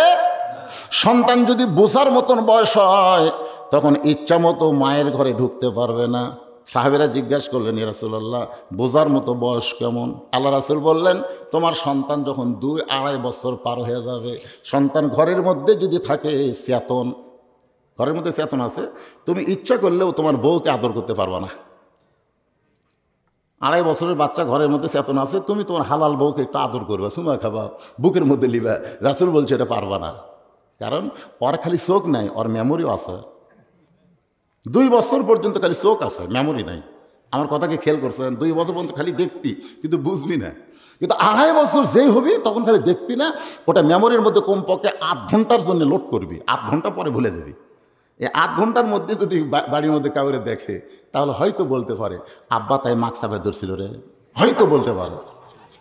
হাসতেছেন কেন রে ভাই? এটাই হলো ইসলাম রে। নিজের হালাল বউকেও, নিজের হালাল বউ 2.5 বছরের বাচ্চা ঘরের চাদন থাকলে আদর করা যাবে না, হক দাদির কাছে পাঠার লাগবে না, হক নিন্দার লাগবে চকলেট দিয়ে, যে কোনো একটা কাম করে তারপরে হালাল বউ আদর করা যাবে। এখন ওরা হালাল বউকে আদর করতে পারতেছি না সন্তানের জন্যে, আর ওরা বিয়ে না করে জেরি সেটি মারতেছে। তোর কোন কথা ঠিক কিনা? একটু মনোযোগ দিয়ে শুনবেন মেয়েদের। 1 নম্বর হলো পর্দা। এই পর্দার সম্পর্কে আপনাদেরকে কথা শোনাইতেছি, বিরক্ত হচ্ছেন? হযরত আলী বললেন তোমার বয়স কত? হোসেন বলতেছে আমি জানি না। আলী বলতেছেন বর্তমান তোমার বয়স হলো 4 বছর। কয় বছর? 4 বছরের বাচ্চা যখন তখন মায়ের ঘরে ঢুকতে পারবে না। সন্তান যদি বড় হয় মায়ের ঘরে ঢুকতে পারে না, আবার মেয়ে যদি বড় হয় বাবা ইচ্ছা করলে মেয়ের ঘরে ঢুকতে পারবে। যে মেয়েকে আমি আদর শখ বড় করছি, আমার 3টা মেয়ে, আল্লাহ কোনো ছেলে দেয়নি। 3টা মেয়ে এখন বড় হয়ে গেছে। 3টা মেয়ে কি এখন বড়? ওরা যখন কোনো টাকা পয়সা লাগে তখন আমার কাছে না কয়ে আর মায়ের কাছে কয়, মা বুক বলো তো টাকা লাগবে। আমি একদিন রাগ করে গেল, এই আমি তোরকে বাপ, আমার কাছে টাকা চাইলে তোর অসুবিধা কি? তখন মেয়েরা বলতেছে আব্বু আপনাকে দেখে শরম লাগে। আমি মনে মনে কইলাম আমারও লাগে রে, আমারও লাগে। কি কোন লাগে কে লাগে না? 3 বছরের মেয়েকে আমি বুকের মধ্যে ঘুম পাড়াচ্ছি। এখন সেই মেয়ে ঘরের মধ্যে থাকলে আমি বলি মা আমি একটু ঘরে ঢুকবার চাই, মেয়ে হয়তো বলতেছে আব্বু এখন না, পরে আসেন, মানে এখন আমার কাপড় চোপড় সাইজ না, আগে সাইজ করি তারপরে আসেন। সুবহানাল্লাহ। তাহলে বাবা, মেয়ে বড় হলে বাবা ঢুকতে গেলে মেয়ের অনুমতি লাগবে, আবার ছেলে বড় হলে মায়ের ঘরে ঢুকতে গেলে অনুমতি লাগবে। হযরত আলী বললেন তোমার 4 বছর বয়সে তুমি যখন তখন মায়ের ঘরে ঢুকতে পারবে না, বরং তুমি আমার কাছে আসো। হযরত আলী বললেন এখন তুমি আমার কাছে আসো। হোসেন যে হযরত আলীর কাছে, সঙ্গে সঙ্গে হযরত আলী আমার দিকে তাকান, এ কোরআন শরীফ হোসেনকে বললেন ধরো। কয় বছরের বাচ্চা? 4 বছরের বাচ্চা। হযরত আলী বললেন এই কোরআন শরীফ ধরো। সঙ্গে সঙ্গে হোসেন বললেন দেন দেন। আলী বলতেছে আল্লাহ আল্লাহ, এটা আমার কি দিছো আল্লাহ? 4 বছরের বাচ্চাকে বলে ধরো, দেন, আর আমাকে আড়াগুলো যদি কয় ধরো ধরো, কয় পেশাব করে পানি রিনি হুজুর, শরীর ঠিক না, আড়িয়া গুলিয়া ধরবার পারতিস না রে। আল্লাহ বলেছে লা ইয়ামসুহু ইল্লাল মুতাহহারুন, তুমি ততক্ষণ পর্যন্ত স্পর্শ করতে পারবা না যতক্ষণ পর্যন্ত পবিত্র না হবা। এই কোরআনকে ধরতে গেলে আগে তোমাকে পবিত্র হওয়া লাগবে। জোরে কোন কথা ঠিক কিনা? যেই কোরআন ধরতে গেলে পবিত্র হওয়া লাগে, সেই কোরআনের সমাজ যদি বাংলাদেশে চালু হয়, গোটা বাংলাদেশ আল্লাহর জান্নাত হয়ে যাবে। জোরে কোন কথা ঠিক কিনা? আজকে সেই কোরআনকে কাপড়ের মধ্যে বন্দি করা হচ্ছে। বরকতের জন্য কোরআন, মরে গেলে চলো যাই 1 খতম কোরআন পড়াক বেশ থুই আসি। যাই আমরা 10 হুজুর 3 পারা করে ভাগ করে লিছি। 1 খতম শেষ করে বলতেছি রব্বানা জালামনা, ইহামা করে যে হারে খেলেছে আল্লাহ, এই 30 পারার যা সওয়াব হয় আমল নামাজ দাও। ফেরেশতাকে আল্লাহ একে আমল কয়বার? আমি আলিফ বলার পরে 10 লিখছি, বা বলার পরে 10 লিখছি, লাম বলার পরে 10 লিখছি। প্রত্যেকটা অক্ষর করে 10টা করে নেকি। ওর পড়াও শেষ, লেখাও শেষ। ওই যা আবার সালাম করবার চাই, ব্যাপার কি? আল্লাহ বলতেছে একটা সব মরা মানুষ পাবে না, কারণ মরা মানুষের জন্য কোরআন নয়, কোরআন হলো জীবিত মানুষের হেদায়েত। জোরে কোন কথা ঠিক কিনা? আজকে মরে গেলে আমরা তো খতম দেই, এটা ভুয়া, এটা ভুয়া। মরা মানুষকে কোরআন সালাম দেওয়া যাবে না। কোরআন হলো জীবিত মানুষের হেদায়েত। জোরে কোন কথা কন না কেন? হুদাল্লিল মুত্তাকিন। একটু মনোযোগ দিয়ে শুনবেন। যেই বলেছেন কোরআন ধরো, সঙ্গে সঙ্গে হোসেন বলতেছে দেন। হযরত আলী আল্লাহর শুকরিয়া আদায় করলেন, আসরের নামাজ পড়লেন। আল্লাহর নবী প্রথম রাকাতে প্রথম সেজদায় 3 বার সুবহান রাব্বিল আলা, দ্বিতীয় সেজদায় গিয়া নবী লম্বা সেজদা দিলেন। প্রথম কাতারি হযরত উমর, মনে মনে চিন্তা করে, কে রে, প্রথম সেজদা তো 3 বার সনব্বেল আলা, দ্বিতীয় সেজদা 100 বার করলেন, তাও নবী সেজদা তোলে না। মাথা তুলে দেখা লাগবে নবী কি ঘুমের মধ্যে গেল? কতবার? 100 বার পার হয়ে গেছে, সেজদা ওঠে না। উমরে ইমান বলতেছে, একতে দায়িত্ব বিহাদাল ইমাম, ইমামকে মানাই লাগবে, যতক্ষণ থাকে তুমিও থাকো। দ্বিতীয় রাকাত ঠিক, তৃতীয় রাকাত তো ঠিক, চতুর্থ রাকাত তো ঠিক, 3 বার করে সম্পেলা পিঠে থাকবে। আপনি সেজদা থেকে ওদের নামাবেন না, কারণ আপনি যেমন ভালোবাসেন আমি আল্লাহ তেমন ওদের ভালোবাসি। এই 2 পবিত্র হলো হাসান আর হোসাইন, ধরে কোন সুবহানাল্লাহ। তাহলে হাসান হোসেন এমন পবিত্র, এরা জন্মসূত্রে পবিত্র, ধরে কোন সুবহানাল্লাহ। এমন একটা মা পাইছে যে মা জন্ম হওয়ার পরে সন্তানের একটু মাত্র বুদ্ধি হতে মা তাদের পবিত্রতার শিক্ষা দিয়েছে। সবচাইতে বড় শিক্ষককে আরো জোরে বলেন। হোসেনের হাতে হজরত আলী কোরআন শরীফ দিয়ে, হজরত আলী হোসেনের হাতে কোরআন শরীফ দিয়ে এবার অন্দর মহলে ঢুকতেছে। আপনারা বলেন তো, বাবা যদি বড় হয়, মেয়ে ছেলে যদি বড় হয়, মায়ের ঘরে ঢুকতে কি লাগে? অনুমতি লাগে। আবার মেয়ে যদি বড় হয়, বাবা মেয়ের ঘরে ঢুকতে অনুমতি লাগে, কিন্তু স্বামী বইয়ের ঘরে ঢুকতে, এ কথা সবাই একবার কর না কেন? স্বামী বইয়ের ঘরে ঢুকতে অনুমতি লাগবে? কেন লাগবে না? কেন লাগবে না? আল্লাহ একটা আয়াত নাজিল করছেন, হুন্না লিবাসুল্লাকুম ও আনতুম লিবাসুল্লাহুন্না। স্বামী হলো বিবির পোশাক, বিবি হলো স্বামীর পোশাক, জোরে কারণ সুবহানাল্লাহ। এই আয়াতটা নাজিল হয়েছে কখন জানেন? এর শানে নজুল, আল্লাহ রাসূল এরকম বসে আছেন ঘরের ভিতরে, ইতিমধ্যে উম্মাহাতুল মুমিনিন মা আয়েশা ঘরের মধ্যে ঢুকছে। যেই ঘরের মধ্যে মা আয়েশা ঢুকছে, সঙ্গে সঙ্গে আল্লাহ নবী দাঁড়িয়ে গেলেন। দাঁড়িয়ে গিয়ে দরজা বন্ধ করলেন, জানলা বন্ধ করলেন। মা আয়েশা থরথর করে কাঁপতেছে। আল্লাহ রাসূল বলে, আয়েশা কাঁপো কেন? বলে, হুজুর আপনার জুতার পরশে আল্লাহর আরশ ধন্য হয়ে গেছে এই লাইলাতুল মিরাজে। সেই ঘরের মধ্যে যদি কোনো বেয়াদবি হয়, আল্লাহ রাসূল বলে, আয়েশা একজন নবীর জুতার পরশে আল্লাহর আরশ ধন্য হয়েছে, একজন নবীর। আয়েশা বললেন, হুজুর আপনি তো সেই নবী। রাসূল বললেন, যতক্ষণ দরজা খোলা ছিল ততক্ষণ আমি নবী ছিলাম, কিন্তু যেই দরজা বন্ধ হয়েছে আমি আর নবী নাই, আমি হলাম স্বামী, তুমি হলাম আমার বিবি। জোরে কান সুবহানাল্লাহ। আসো আমার বুকের মধ্যে আসো। মা আয়েশা এক দৌড়ে এসে স্বামীর বুকে মাথা লাগাই বলেন, আল্লাহ আমার স্বামী শুধু বিশ্ব নবী নয়, আমার স্বামী হলেন পৃথিবীর 1 নম্বর স্বামী। জোরে কান সুবহানাল্লাহ। আমরা কয় নম্বর? এই রে, একটা বউ, তাও 1 নম্বর হওয়ার পারলাম না। আর নবীর একই টাইমে 9টা বউ ছিল। এক সময় নবীর 9টা বউ। কি বাবা, কি 9টা বউ একই সঙ্গে নবীর ছিল, কোনো বউ মন খারাপ করে নাই। সুবহানাল্লাহ। একদিন বউয়ের একত্র হয়ে বললেন, ইয়া রাসূলুল্লাহ, এই 9 জনের মধ্যে আপনি সবচাইতে বেশি ভালোবাসেন কাকে? অবশ্যই 9টার মধ্যে একটাকে আপনি বেশি ভালোবাসেন, তবে বেশি কাকে ভালোবাসেন? রাসূল মনে মনে কয়, এটা প্রকাশ করে তোর আমি শত্রু বানাবো। ঠিক আছে, আগামীকাল সকালে যা। আর 9 জন চলে গেছে। রাতের বেলা নবী একটা ফোলা খেজুল্লাহ আয়েশার ঘরত গেছে।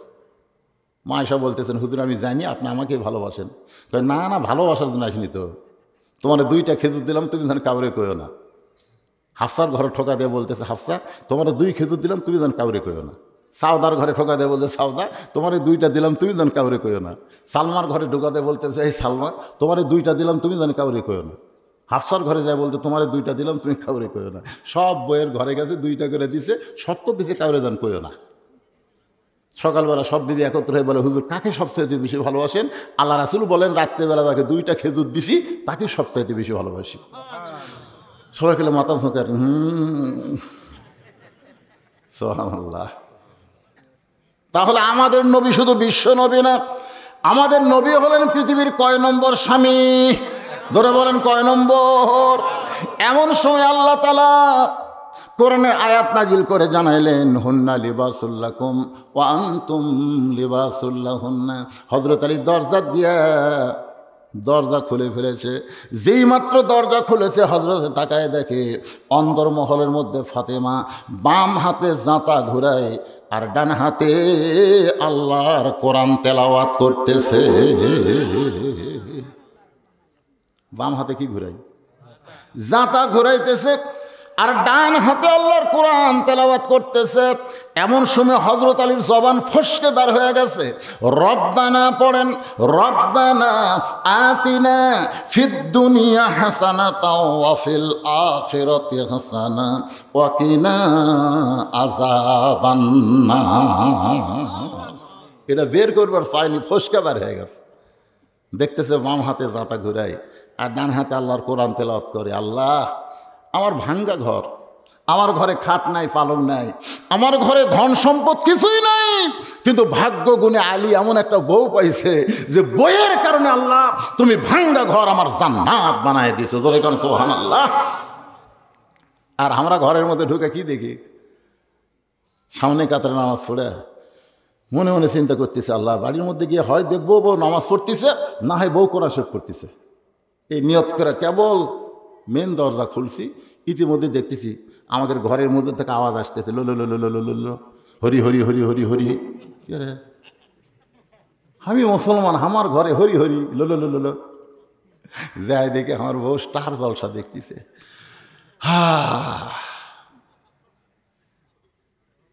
মুসলমান, লজ্জা করার কথা। যেই ঘরে কোরআন তেলাওয়াত হবে, যেই ঘরের মেয়েরা 5 ওয়াক্ত নামাজ আদায় করবে, সেই ঘরের মধ্যে স্টার জলসা জি বাংলা দেখার কারণে হিন্দুদের পূজার বাদ্য লোলো করে বাঁচতেছে। দরকার কথা ঠিক কিনা? আমার ঘর কি জান্নাত না জাহান্নাম? কি পড়বেন? রব্বানা আতিনা পড়বেন? আমাদের পড়তে হবে ইজা পড়েন, ইজা আসাবাতুহুম মুসিবাতুন ক্বালু ইন্না লিল্লাহি ওয়া ইন্না ইলাইহি রাজিউন। আপনি বউ যে স্টার জলসা দেখতেছে, আপনি খালি যাই বলবেন ইন্না লিল্লাহি ওয়া ইন্না ইলাইহি রাজিউন। সেই পড়বেন, বউ বন্ধ করবি। কি বন্ধ করে বলি? কে মরছে গো? আর আমাকে দেশত ইন্নালিল্লাহ করে বেশি ভয় করে। জোরে কর কথা ঠিক কিনা? ইন্নালিল্লাহ একদিন পড়ে দেখেন, আপনি বউ টিভি বন্ধ করবেন, কে মরছে গো? কে মরছে? কথা কর না কেন? কে মরছে? এটা কি মরার আয়াত? এটা কি আসলেই মরার আয়াত? এটা হলো যখন তোমাদের বিপদ আপদ মুসিবত আসবে, কলু, তখন তোমরা বলবে ইন্না লিল্লাহি ওয়া ইন্না ইলাইহি রাজিউন। সবচাইতে বড় বিপদ হলো আমরা পুরুষ মানুষ মসজিদে নামাজ পড়ি আর আমাদের বাড়িতে হিন্দু করে পূজা হয়। আপনার বলেন এটা কি বিপদ না রহমত? কথা কর না করে মরদ মানুষ, এই কথা না করবি তো পেঁপের দাম 300 গেছিল, কারণ কথা না করবেন, কথা কয় না, ফিসফিস করে কথা কয়, জোরে কও বলে জানলা দেওয়ালের কান আছে, দেওয়ালের বলে কান আছে। আজকে বাংলাদেশের লোকেরা খালি কথা বন্ধ করার কারণে জালিমদের জুলুম বেড়ে গেছে। জোরে কোন কথা ঠিক করে? জালিমদের জুলুম এই কথা বন্ধ করার জন্য বেড়ে গেছে। একটা ন্যাংরা হন, আপনি ন্যাংরা হন, অসুবিধা কি? আপনার পঙ্গু ন্যাংরা, কিন্তু আপনি চেতন থাকেন, চেতন থাকেন। চোর কোনোদিন আপনার চুরি করতে পারবে না, ঠিক কিনা বলেন? আর জুয়ান থাকরা চোর আসে চুরি করতেছে, ইন্নাল্লাহ মা সাবিরিন, ইন্নাল্লাহ মা সাবিরিন। চোরের সাথে গন্ডগোল করবো না বাবা, ওই চুরি করে লিয়ে যাক, পরে আমি কষ্ট করে কামাই করবো। ইন্নাল্লাহ মা সাবিরিন, ইন্নাল্লাহ মা সাবিরিন। চোর চুরি করবি আর তুমি ইন্নাল্লাহ মা সাবিরিন। ধৈর্যশীলদের সঙ্গে আল্লাহ আছে বাবা, কি দরকার গন্ডগোল করা? ইন্নাল্লাহ পড়া লাগবে না। যখন চোর চুরি করবে আপনি পঙ্গু হয়ে জবান তো আর আপনার পঙ্গু না, আপনি খুব খালি বলুন কে রে, ওই সব ফেলে দিয়ে দৌড় মারবি। জনগণের কথা ঠিক কিনা? কারণ চোর জানে আমি যেটা করতেছি সেটা হলো অন্যায়, আর কে রে যেটা বলতেছে এটা হলো ন্যায়। আজকে আমরা কে রে বলতে পারতেছি না, কে রে না বলার কারণে চোর চুরি করে সব লিয়ে গেল, আর আমরা ইন্নালিল্লাহ পড়তেছি। ব্যাংকত যায় দিকে আমার টাকা নাই, উড়ি যায় দিকে আমার কিছু নেই, সব শালারা চুরি করে বিদেশত পাচার করছে। ধরে কথা কন না কেন? ইন্নাল্লাহ মা সাবিরিন, ইন্নাল্লাহ মা সাবিরিন। একটু চেতনার দরকার আছে না নাই? কত মানুষ আমার সামনে আজকে নবী নগরে কোরআনের ওয়াজ শুনতেছে, সবাই একটু চেতনার সঙ্গে তাকবীর দিবেন, লিল্লাহে তাকবীর, আল্লাহু আকবার। এর সাথে জোরে মনে পারেন না? পারেন? তাহলে আরেকবার চান্স নেওয়া হোক। লিল্লাহে তাকবীর, আল কোরআনের আলো সব জায়গায় জালো, ঘরে ঘরে না সব জায়গায়, সব জায়গায় জালো। কোরআন হাদিস যেখানে, দুনিয়ার মুসলমান লিল্লাহে তাকবীর। আলহামদুলিল্লাহ, যত দূরে তাকবীর দেন খিদে বেশি লাগুক, পোলা ভালো লাগবে। আপনার কোনো তবারক আছে না নাই? মাশাআল্লাহ, সুন্দর তবারকের ব্যবস্থা আছে। তো যেই কথা বলতেছিলাম, আমার মায়েরা পর্দার অন্তরে বসে আছেন, একটু মনোযোগ দিয়ে শোনেন। হযরত আলী জবান ফসকে বার হয়ে গেছে কি রব্বানা পড়েন, রব, এটা কিন্তু দোয়া। আমরা মোনাজাতে বলি না রব্বানা আতিনা ফিদ দুনিয়া হাসানা ওয়া ফিল আখিরাতি হাসানা ওয়া কিনা আযাবান্নার। সঙ্গে সঙ্গে ফাতেমা জাঁতা ঘুরান বন্ধ, কোরআন তেলাওয়াত বন্ধ। স্বামীর মুখের এই আয়াতটা শুনে ফাতেমা জাঁতা ঘুরান বন্ধ করেছে, কোরআন তেলাওয়াত বন্ধ করে দৌড়ে এসে বুড়া আঙ্গুলে ভর দিয়া স্বামীর কপালে একটা চুমা খায়। হযরত আলী বললেন, ফাতেমা জাঁতা ঘুরান বন্ধ করলে, কোরআন তেলাওয়াত বন্ধ করলে, সব কিছু বন্ধ করে আমার কপালে চুমা দিলেন কেন জানতে চাই। ফাতেমা বলে, স্বামী গো, আপনি কি জানেন না, স্বামী যখন বিবির কাছে আসবে, বিবির সমস্ত কাজ কাম হারাম হয়ে যাবে, একটা মাত্র কাজই হলো স্বামীকে খুশি করা। এমনি সাইদাতুন নেসা, এমনি সমস্ত কাজ কাম বাদ দিয়ে একটাই মাত্র কাজ বইয়ের জন্য ফরজ, সেটা হলো স্বামীকে কি করা। কথা কয় না, আমরা তো খুশি হইনি, আমাকে খুশি করে।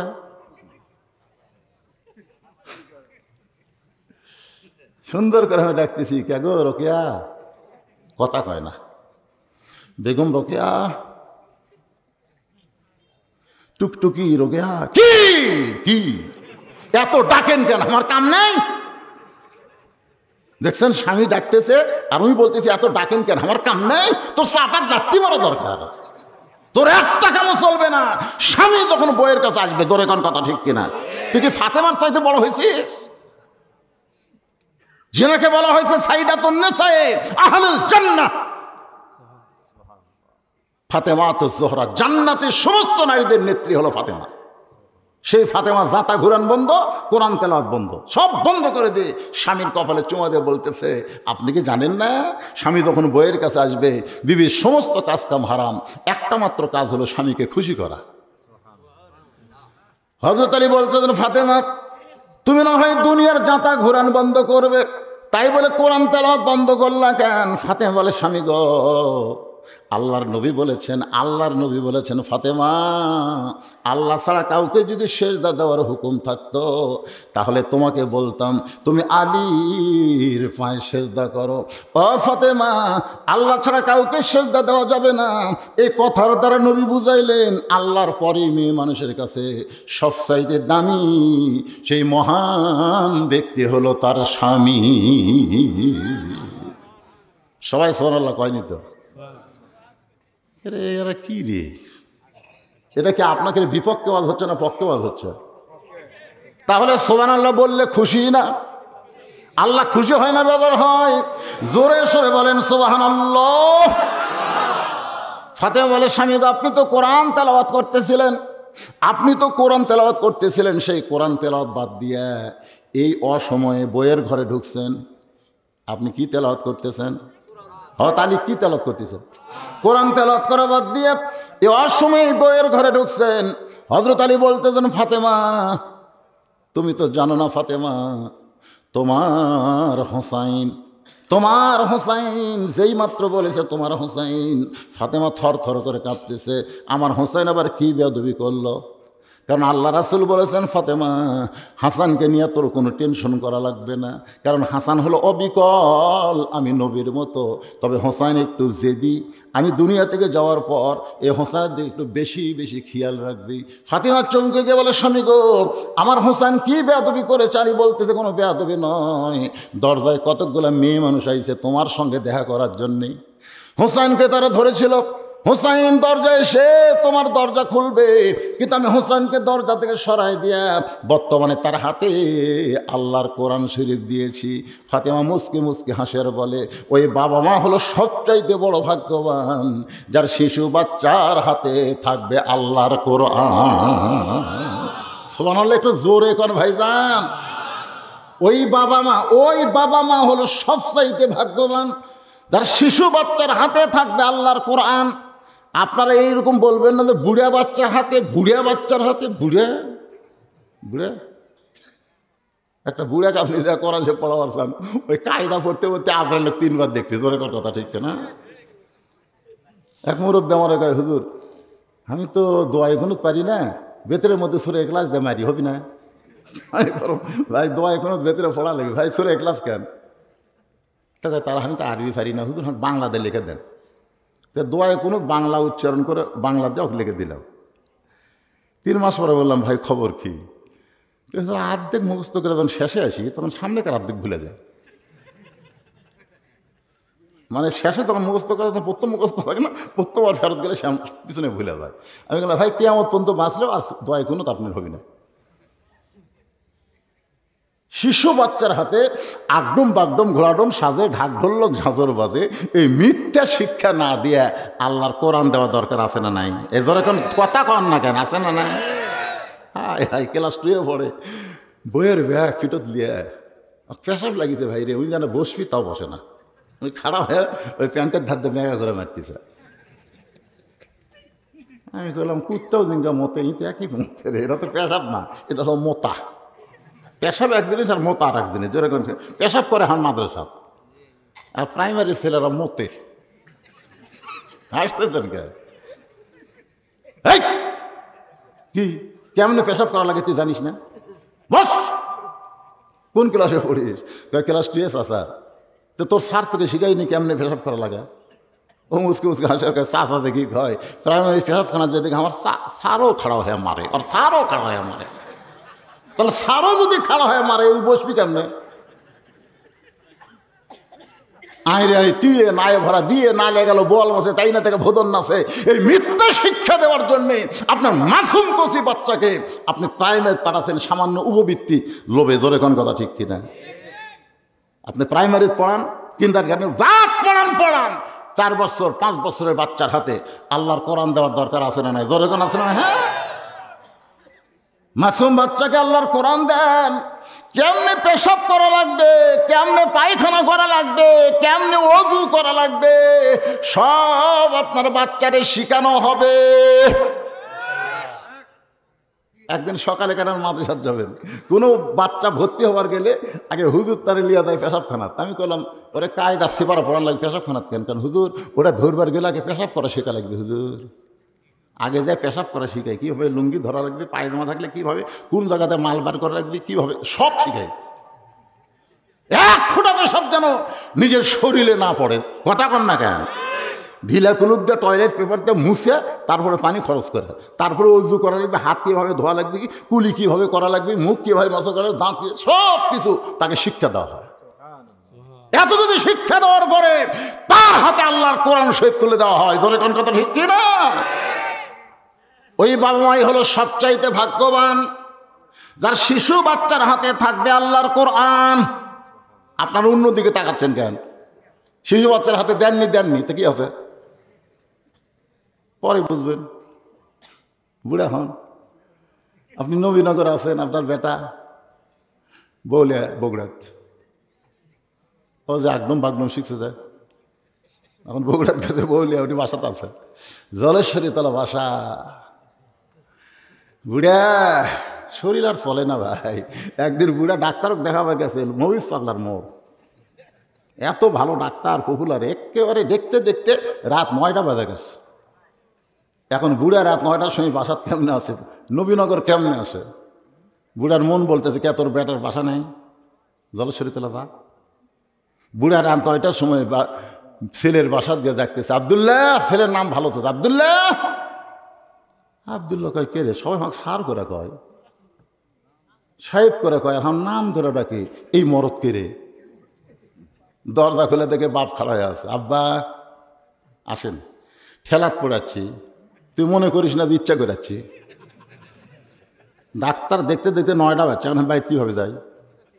ছেলে হাত ধরে বলতে আব্বা এত রাগ করছেন কেন, চলেন।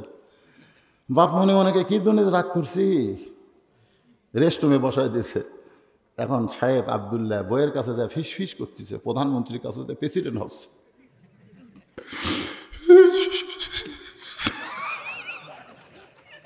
ফিস ফিস করে বলতেছে, ময়না ময়না ময়না। আমার বাপ আছে, কোনোদিন আসে না, আজকে ডাক্তারের ঠেলাত পড়াচ্ছে। ময়না একটু আব্বার সাথে সামনে, তুমি দাও, তোমার বাপ হচ্ছে আমার কৌকে, সকাল থেকে আমার মাথা ব্যথা পিছিয়ে করে, বুড়িয়া তুম করে রে বেটা। এই আর বৌমার অসুখ হচ্ছে, তুই তাক কি কইস রে? তুই কি মনে করছিস আমি না খাইয়াচ্ছি? আমি খাওয়া দাওয়া করাইছি বাজান, একটু থাকার জায়গাতে। এখন আব্দুল্লাহ কি করবে? বাপকে থাকার জায়গাতে বলতেছে, বাবা আসলেই কি আপনি খাবেন না? বলে আমার পেট ভরাস। রাত 9টার সময় বাবা না খাইয়া ঘুমাইস। রাত যখন 11টা বাজে তখন আব্দুল্লাহর শালা, আব্দুল্লাহর কি শালা দরজার ডাকতেছে। সে বলে, আপা আর মাজা বেদনা নেই, পিঠ সিঁড়ি নেই, কম্বল ফেলে দে, মারছে লাভ। আব্দুল্লাহ তাকায় দেখে কম্বল আছে, বউ নাই। বউ যে দরজা খুলে বলতেছে, ভাইরে এত রাত্রে কেন? বলে ক্রাম বোর্ড খেলতে খেলতে রাত হয়ে গেছে, আপা ঘড়ির দিকে তাকায়নি, একটু ঘুমাবার চাই। পাগল হয়েছিস আগে ঘুম কেন, আগে খা। ভাই বলতেছে এত রাত্রে? বোন বলে তুই না খাইয়া ঘুমাইলে আমার চোখত ঘুম ধরবে না। একবারে মাছ গোস্ত যা ছিল ভাত গরম করে ভাইয়ের সামনে দেয়, 5 তরকারি গরম ভাত। বোন খালি বলতেছে আর এক টুকরা খা ভাই, আর এক টুকরা খা। আব্দুল্লাহ ঘর থেকে বের হয়ে চিন্তা করে, তোর মাথা বেদনা পিঠ শিরশির করে, 9টার সময় আমার বাবা না খাইয়া ঘুমাইলো, এখন আরো খা বার হয়ে দেখে 5 তরকারি গরম ভাত, শালার মাথায় বইয়ের হাত। 5 তরকারি কি গরম ভাত, শালার মাথায় বইয়ের হাত। খালি আর এক টুকরা খা ভাই, আর এক টুকরা খা। এমন সময় আব্দুল্লাহ বাবা যেই ঘরে ঘুমায় ওই ঘরের জানলার কাছে তাকায় দেখে 0 বাল্বের আলোতে বাবার শুকনা মুখটা দেখতে পায়। আল্লাহর কোরআন সামনে দাঁড়ায় বলে, ওয়াকাযা রাব্বুকা আল্লা তা'বুদু ইল্লা ইয়াহু ওয়া বিল ওয়ালিদাইনি ইহসানা। আব্দুল্লাহ রে, তুই নামাজ পড়, হজ কর, দান কর, মসজিদ বানা, কিন্তু বাপ মার কলিজায় সামান্য তুমি যদি কষ্ট দেস আর বাপ মা যদি শব্দ উচ্চারণ করে, তোর একটা ইবাদত আল্লাহর দরবারে কবুল হবে না। একজন ঠিক করছে, এটা হলো বাপের বেটা, আর বাদ বাকি সব বইয়ের ভাষা হয়ে গেছে নাকি? কথা কন না কেন? আল্লাহর কোরআন আব্দুল্লাহকে জাগ্রত করে দেয়, বলে আব্দুল্লাহ রে, বউ মরে গেলে বউ পাওয়া যাবে, কিন্তু বাপ মরে গেলে বাপ পাবি না। বউ মরে গেলে কি পাওয়া যাবে? বাপ যদি মরে যায়, এই বাপকে তুই আর কান্দে কাটলেও পাবি না। আব্দুল্লাহ রে, আল্লাহ কোরআনে বলেছেন, আল্লাযী খলাকাল মাউতা ওয়াল হায়াতা লিয়াবলুয়াকুম আইয়ুকুম আহসানু আমালান। সুন্দর আমল কর আব্দুল্লাহ। এই মুহূর্তে তোর সুন্দর আমল কি? সুন্দর আমল করবার গেলে চোখ বন্ধ করা লাগবে। সুন্দর আমল হলো রুটি বলা একটা বেলান। শহরের ভাষার তো লাঠি নেই, ওই বেলান হাতলে বলতেছে কি আমল করি রে। বর্তমানে বাংলাদেশে নারী নির্যাতনের কেস হয়, কিন্তু মরদ নির্যাতনের কোনো কেস নেই। এখন কথা ঠিক কিনা? এই রে বাংলাদেশ ভাই, নারী নির্যাতনের কেস আছে, পুরুষ নির্যাতনের কোনো কেস নাই। অথচ প্রত্যেক ঘরে ঘরে নারীর চাইতে পুরুষ বেশি নির্যাতন হচ্ছে। কথা কর না কেন? কথা কর না। বেলার হাতে লেগে বলে কি করবো রে? মন বলতেছে পিছন দিকে তাকায় দেখ উঁচা হয়ে আছে, ওই উঁচা জায়গার উপর 2টা বাড়ি মারবো, বিসমিল্লাহ করে 2টা হজের সব। আর নিচেও নামবো না, উপরে মারবো না, কারণ ওই জায়গাত মারলে কেস দেখাবার পারবি না, কেস হবি না। কারণ কাকু দেখাবার পারবি না, কেস কিসে? বিলাই যেমন ইন্দুর ধরে চুপিয়ে চুপে আব্দুল্লাহ পিছন আইসা বিসমিল্লাহ করে মারছে বাড়ি। যেই বাড়ি মারছে শালাও দৌড়, বউ দৌড়। শালা চিল্লায় বলে, দুলা ভাই আমার বোনকে মারলেন কেন? আব্দুল্লাহ বলে, তোর বোনকে কেন মারছে? আয়। বলে, আমাকেও মারবেন নাকি? মা তোরে দেখাবার চাই। এবার শালার হাত ধরে বাবা যেই ঘরে ঘুমায় ওই ঘরে জানলার কাছে নিয়ে গিয়ে বলে, তাকায় দেখ তো ভিতরে কে। বলে, আপনার বাবা কখন আইছে? বলে, 9টার সময়। 9টার সময় আইছে। তোর বোন কইল মাজা বেদনা পেট শিরশির করে, আমার বাবাকে খাবার দিল না, বাবা রাগ করে না খেয়ে ঘুমাইছে। শালারে 9টার সময় তোর বোনের মাজা বেদনা পেট শিরশির করে, আর 11টার সময় 5 তরকারি গরম ভাত। বল রে শালা বল, আমার আমল কি? শালা বলতেছে, আর একটা মারেন, আর একটা মারেন। তাই বাপের আত্মীয় পছন্দ করে, শ্বশুর আত্মীয় 2 চোখে দেখবার পারে না। এইরকম মেয়ে মানুষ সমাজে আছে না নাই? বাপের বাড়ির কুত্তাও যদি আসে, বাপের বাড়ির কুত্তে, তো বলবে এটা আমার বাপের বাড়ির কুত্তা রে। বাপের বাড়ির ফকির আসলে কয় এটা আমার চাচা হয়, আর শ্বশুরের ভাই আসলে কয় আপনি কে? আপনাকে তো চিনলাম না। যে বাড়িতে এমন বেসাইজা বউ আছে তাদের মাঝে মধ্যে পিছন দিকে 2টা করে বাড়ি দেওয়ার দরকার আছে না? আল্লাহর বান্দার একটু মনোযোগ দিয়ে শুনবেন। হযরত আলী বলতেছেন, ফাতেমা ওই হাসানের হাতে আল্লাহর কোরআন শরীফ দিয়া আমি অন্দর মহলে ঢুকেছি। ফাতেমা ওই মেয়েরা একটু তোমার সঙ্গে দেখা করবার চাই।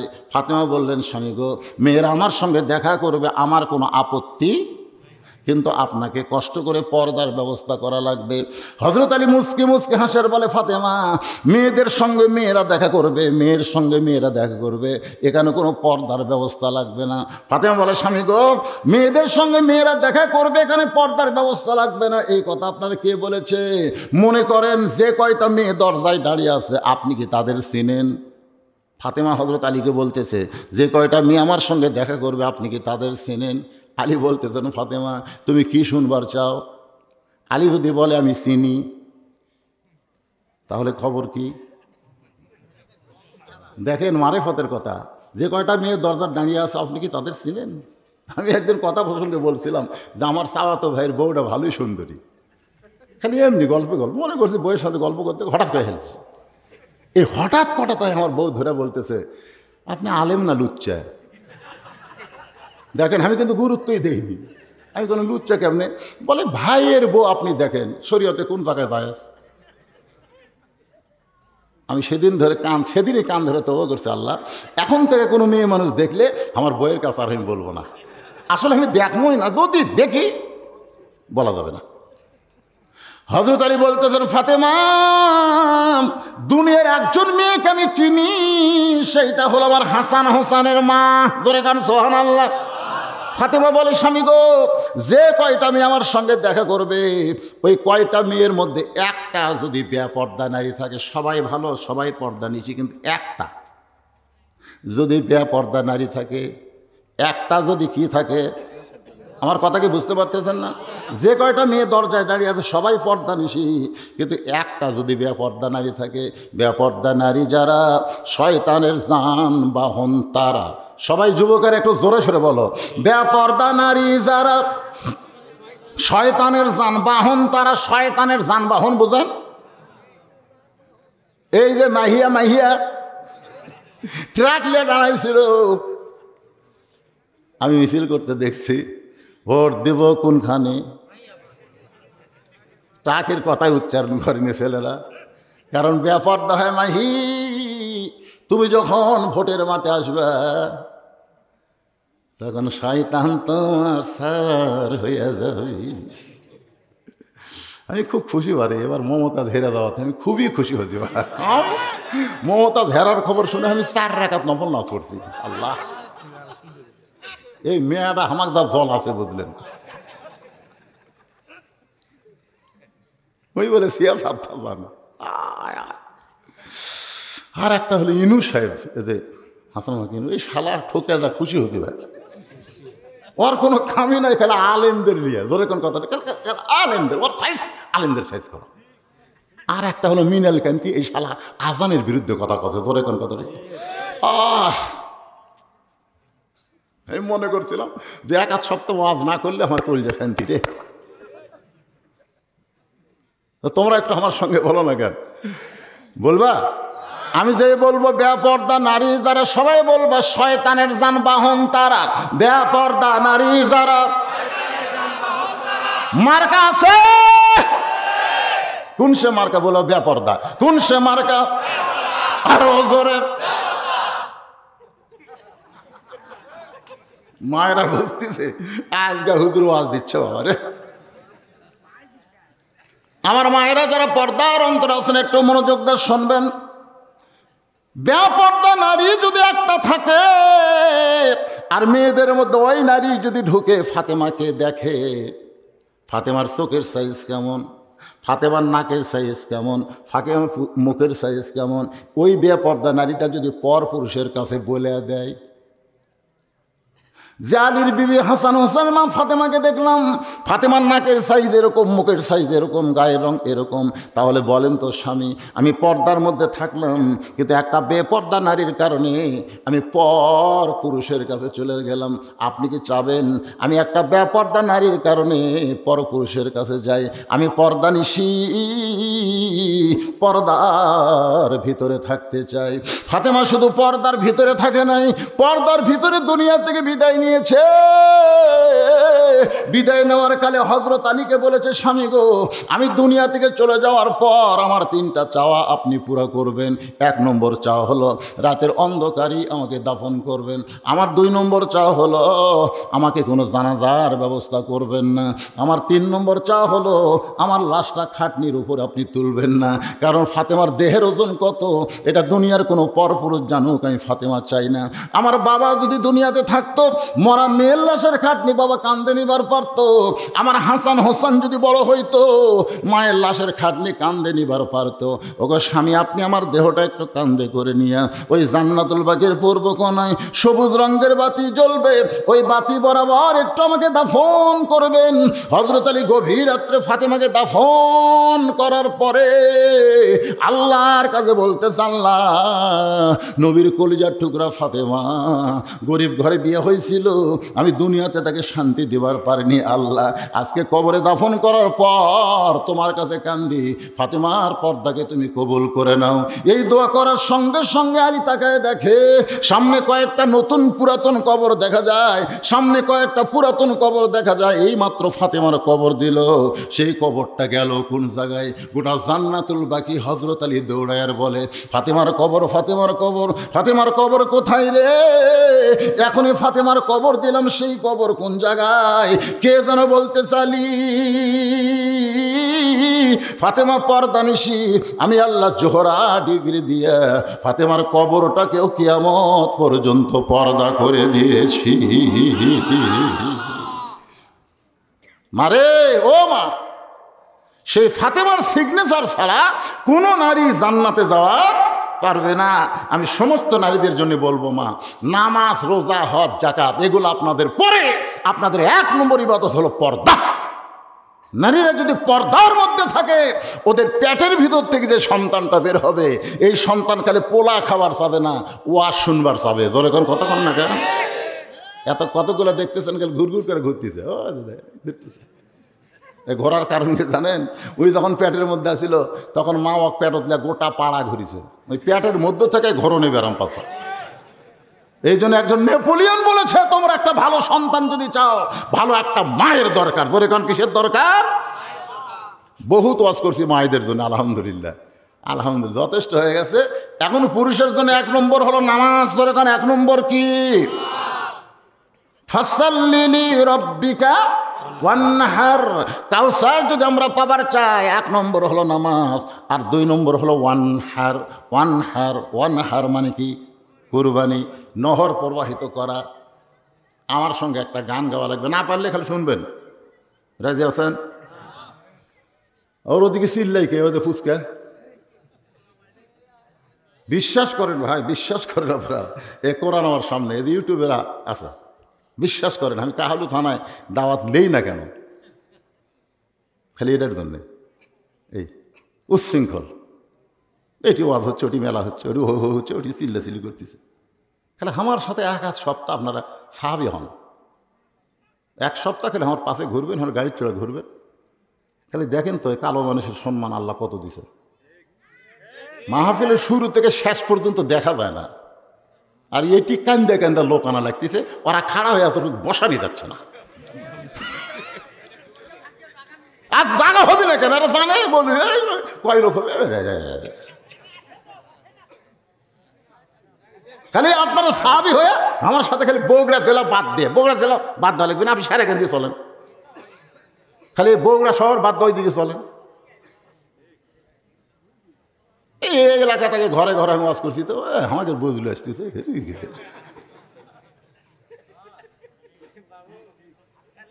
এই জন্য এলাকা থেকে আমার মনই চায় না। আশ্চর্য, কষ্ট নিচ্ছেন মনে।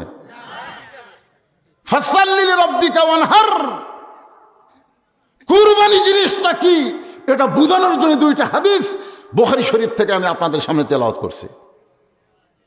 1 নম্বর হাদিস আনাস রাদিয়াল্লাহু থেকে বর্ণিত, মা হাদান ইয়াদখুলুল জান্নাতা হুব্বান ইয়ারজি ইলাদ দুনিয়া ওয়ালাহু মা আলাল আরদি মিন শাইইন ইল্লা শাহীদুন ইয়াতামান্না ইয়ারজি ইলাদ দুনিয়া ফায়ুক্তাল আশারা মাররাতান লিমা ইয়ারা মিনাল কারামাতি।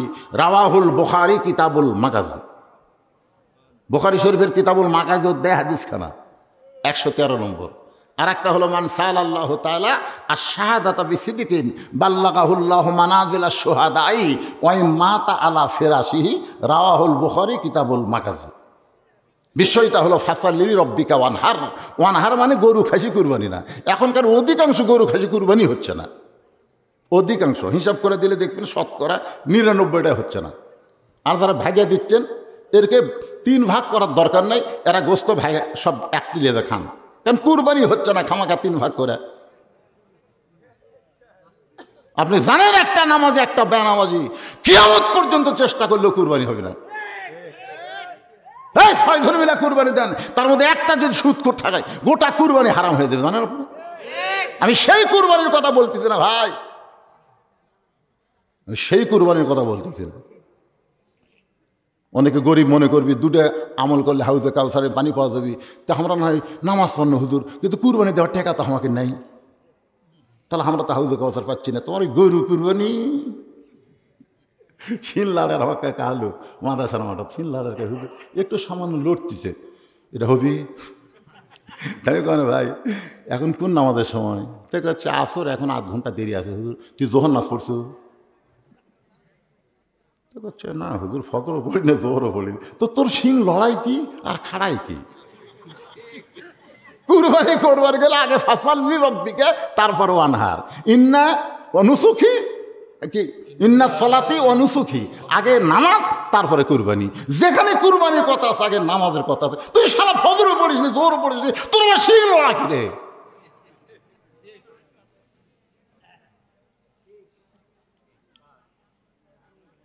ইমানের দাবি যদি কুরবানি হয়, সেই দাবি ঘরে বসে থাকা নয়। এবারে সবাই কর পারবেন? একটু গুনগুন করেন। ইমানের দাবি যদি কুরবানি হয়, সেই দাবি ঘরে বসে থাকা নয়। ইমানের দাবি হলো কিছু বিনিময়, ইমানের দাবি হলো কিছু বিনিময়, সেই বিনিময় যদি কলিজার ঘাম হয়, সেই ঘাম দিতে যেন তৈরি থাকি। ওগো দয়াময় আমার আল্লাহ দয়াময়। জান্নাত পাওয়ার পরে একদল লোক দুনিয়াতে আসার জন্য ছটফট করবে। জান্নাত পাওয়ার পরে এই দুনিয়াতে আসার জন্য তারা ছটফট করবে। তারা হলো জান্নাতুল ফেরদাউসের লোক। জোরে গান সুবহানাল্লাহ। আল্লাহ বলবেন, ওগো জান্নাতুল ফেরদাউসের মেহমান, তোমরা জান্নাত পাওয়ার পরে দুনিয়াতে আসার জন্য ছটফট কেন করতেছো? ওই জান্নাতীরা বলবে, আল্লাহ আপনি আমাদেরকে জান্নাত কেন দিয়েছেন? আল্লাহ বলবেন, তোমরা আমার রাস্তায় শহীদ হওয়ার কারণে, আল্লাহর দিন গালেব করার জন্য বাতিলের বিরুদ্ধে লড়াই করে শহীদ হওয়ার কারণে আমি আল্লাহ তোমাদেরকে জান্নাতুল ফেরদাউস দিয়েছি, এরপরেও তোমরা দুনিয়াতে কেন আসতে চাও?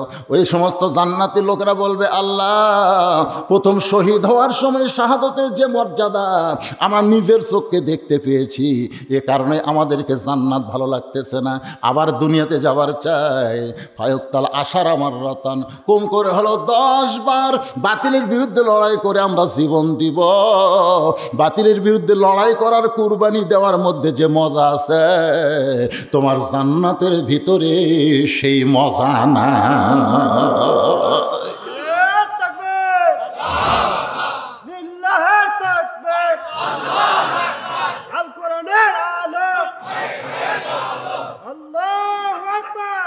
লিল্লাহি তাকবীর। তাহলে বাতিলের বিরুদ্ধে লড়াই করার মধ্যে শাহাদতের যে মর্যাদা আছে, সেই মর্যাদা জান্নাতের ভিতরে নেই। আমরা দুনিয়ার মায়ায় পড়ে, দুনিয়ার মহব্বতে পড়ে মরার কথাটা ভুলে গিয়েছি। আল্লাহ রাসূল বলেছেন, মান সাআলাল্লাহু তাআলা আশ-শাহাদাতা বিসিদকিন বাল্লাগাহুল্লাহু মানাজিলাশ শুহাদাই ওয়া ইম্মাতা আলা ফিরাশিহি। বুখারীর।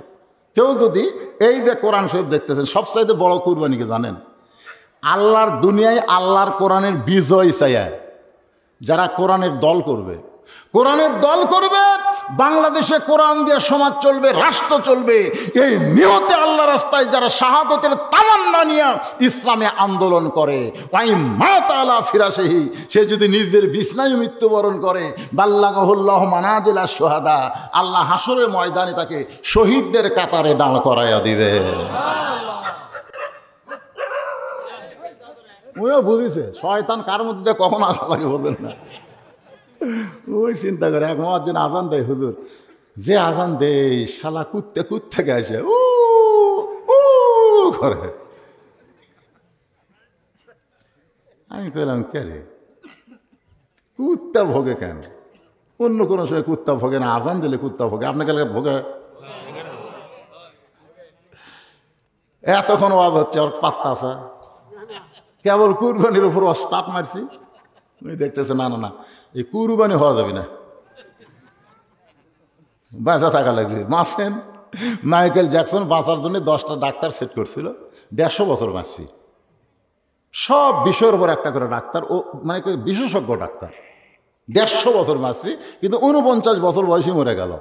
তার মানে বোঝা গেল আমি আপনি যতই বাঁচার চেষ্টা করি বাঁচা যাবে না। তবে ইচ্ছা করলে, চেষ্টা করলে আল্লাহর জন্য নিজের জীবনকে আমরা কুরবানি দিতে পারবো। জোরে কোন কথা ঠিক কিনা? সেই কুরবানি বলতাম, সেই কুরবানিকে নিয়ে আমি আপনাদের সামনে আর মাত্র 10টা মিনিট আলোচনা করব। কয় মিনিট? মনে কষ্ট নিয়েন না, যখন যাইছি তখন বেজেছে 9:45, এখন বাজে 12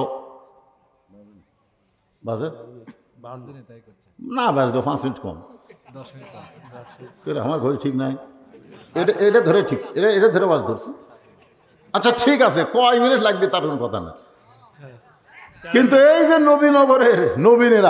নবীনগরের ছেলেরা এই যে কোরআনের মাহফিল করতেছে, এটা কি আপনাদের ভালো লাগতেছে? কারা কারা আল্লাহর কোরআনের মাহফিলকে ভালোবাসেন? 2 হাত তুলে একটা আল্লাহকে দেখান তো দেখে। লিল্লাহি তাকবীর। হাত নামান ভাইজান।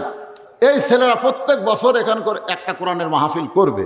এই জন্য আমাকে বলছে, হুজুর ওয়াজের শেষের দিকে যায় আপনি একটু কোরআনের মাহফিলের জন্য মুসা নবীর সম্মান বেড়ে যায়, নূর নবীজির জুতার ধুলায় আল্লাহর আরশ ধন্য হয়।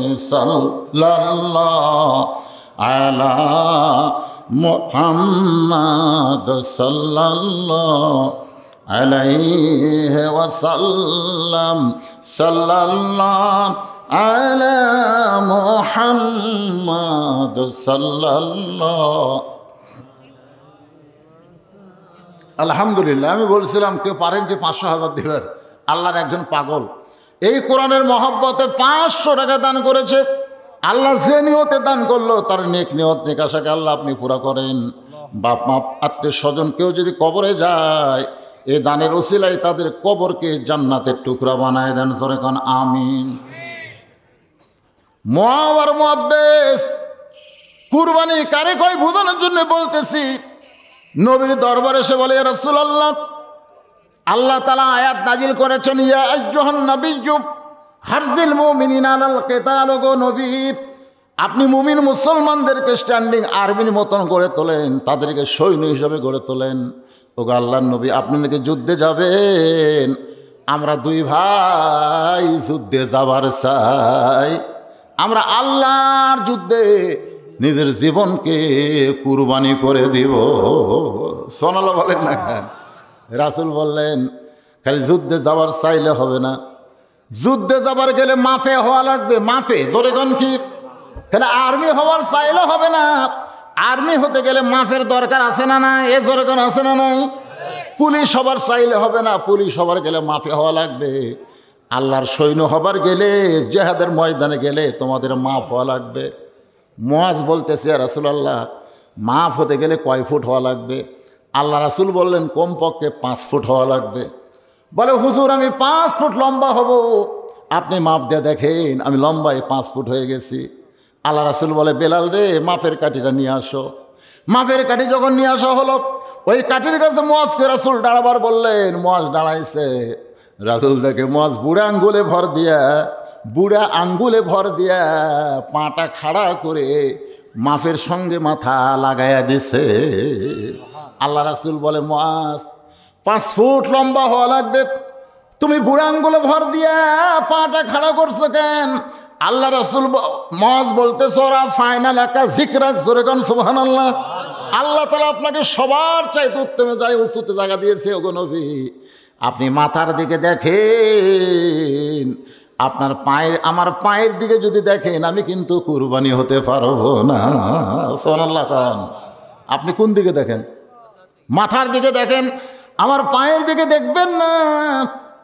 ইয়ানজুরু বিনুরিল্লাহ, আল্লাহ নবী নূরের নজর করে দেখে মুয়াজের কুরবানিকে আল্লাহ কবুল করেছে।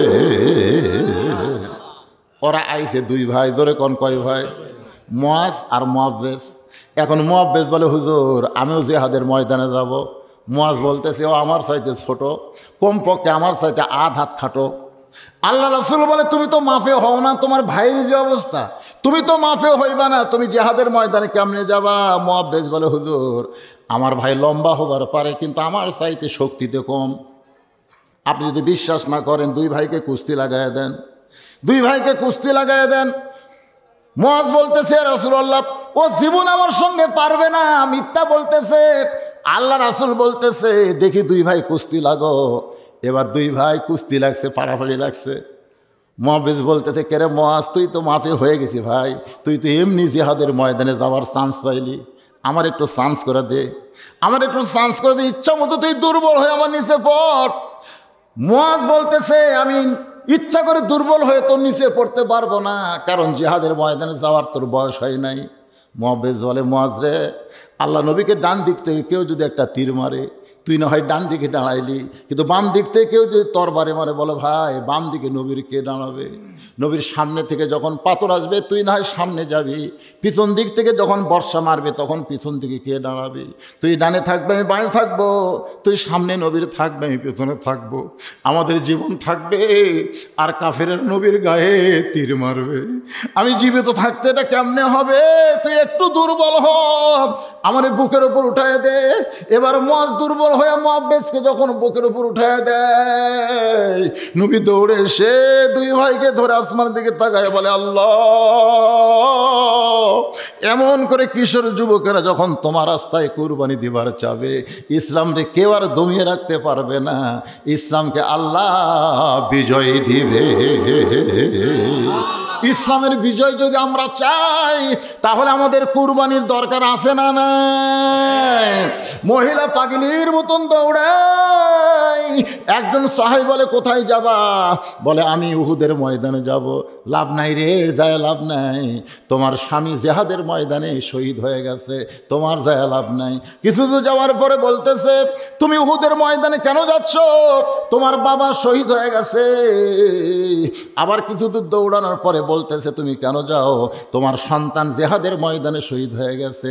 মেয়েটা এরপরও যখন দৌড়ায়, একজন সাহেব বলে তোমার বাবা, তোমার স্বামী, তোমার সন্তান শহীদ হয়েছে, এরপরে কেন দৌড়াও? বলে আমি দৌড়াই আল্লাহ নবীর জন্য। নবীর খবর কি?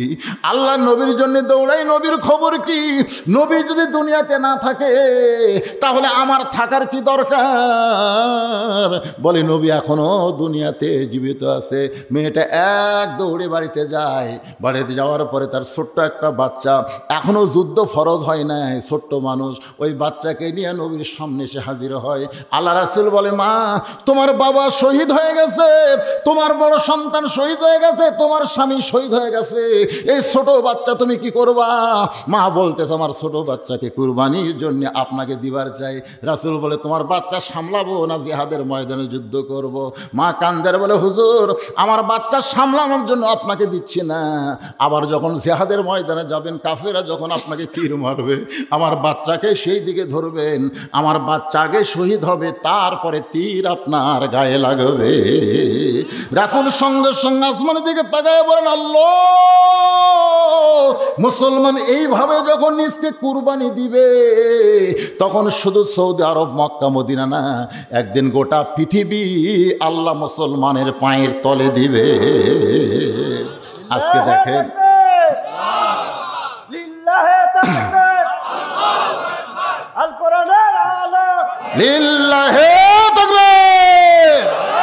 আল্লাহর জন্য জীবন দিচ্ছে ফিলিস্তিনের মুসলমানেরা।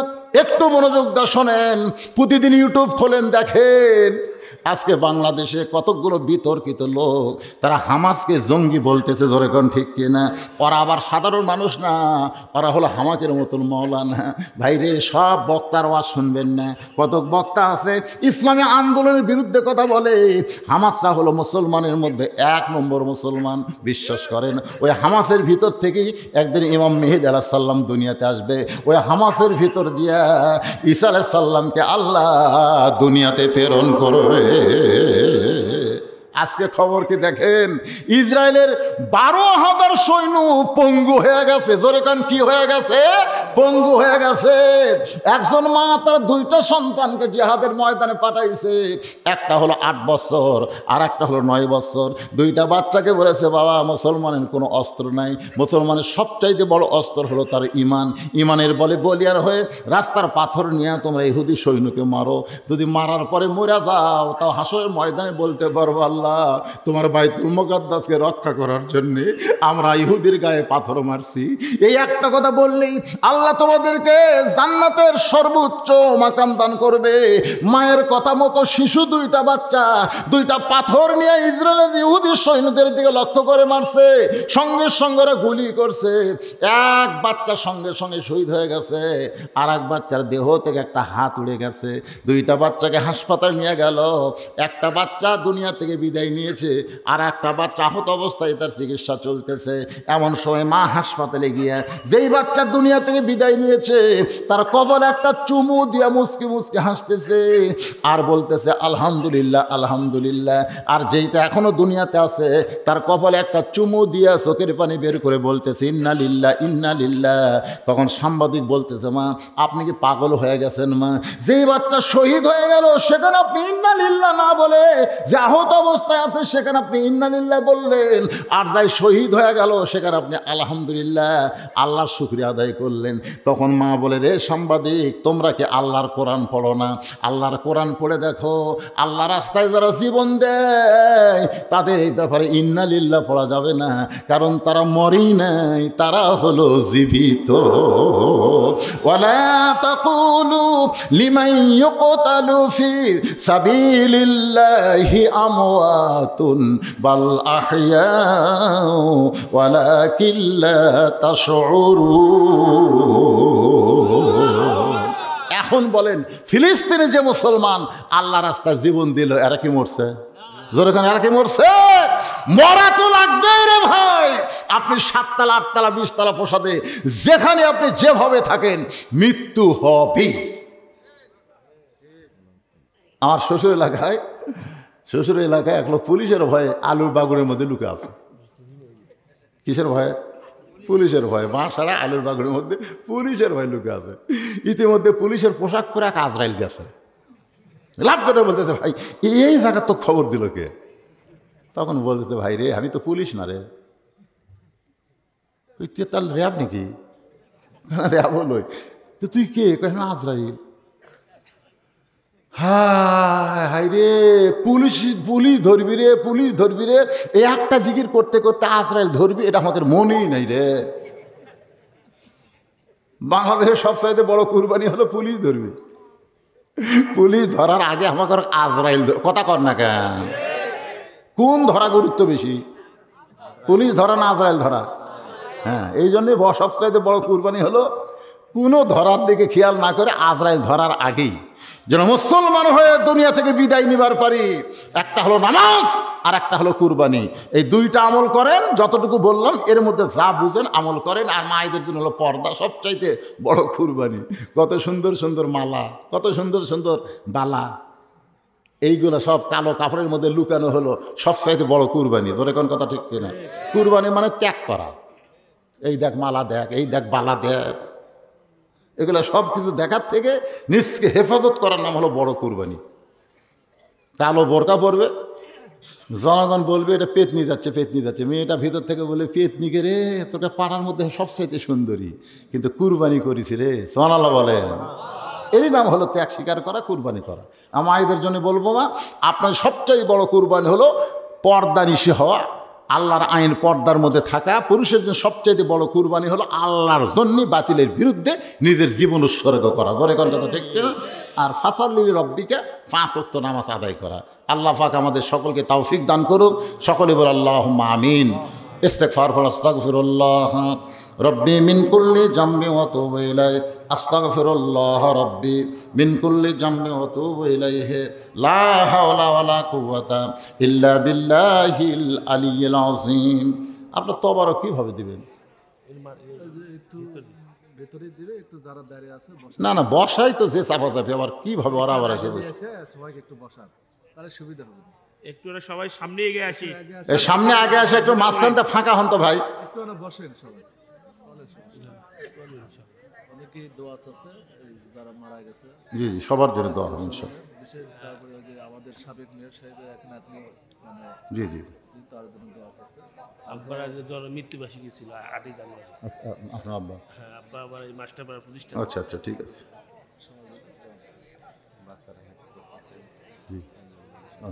আচ্ছা, যাক আলহামদুলিল্লাহ। ভাই ভিতরে ফাঁকা হচ্ছেন, একটু বসেন, আপনারা বসেন।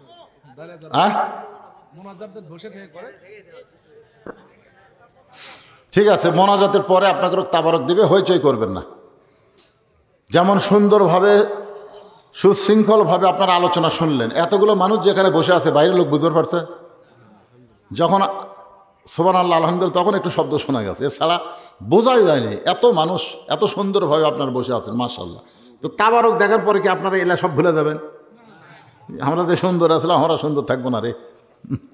এই জন্যে আল্লাহ তাআলা মানুষকে ঘোষণা করার আগে 4টা শপথ করছেন। আমি এই শপথের কথা চিন্তা করি, আর ওয়াত্তিন ওয়াজ্জাইতুন ওয়াতুরি সিনিন ওয়াহাযাল বালাদিল আমিন। কয়টা হলো?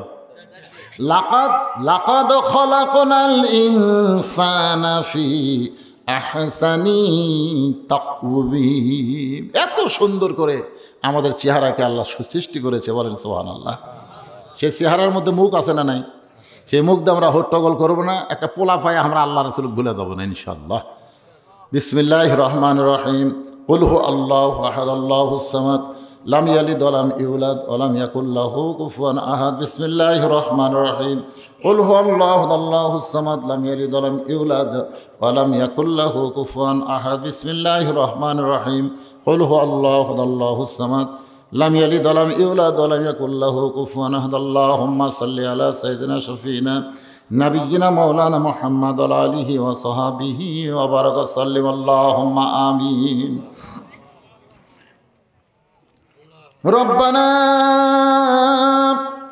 যালামনা আনফুসানা ওয়া ইল্লাম তাগফির লানা ওয়া তারহামনা লানাকুনান্না মিনাল খাসিরিন।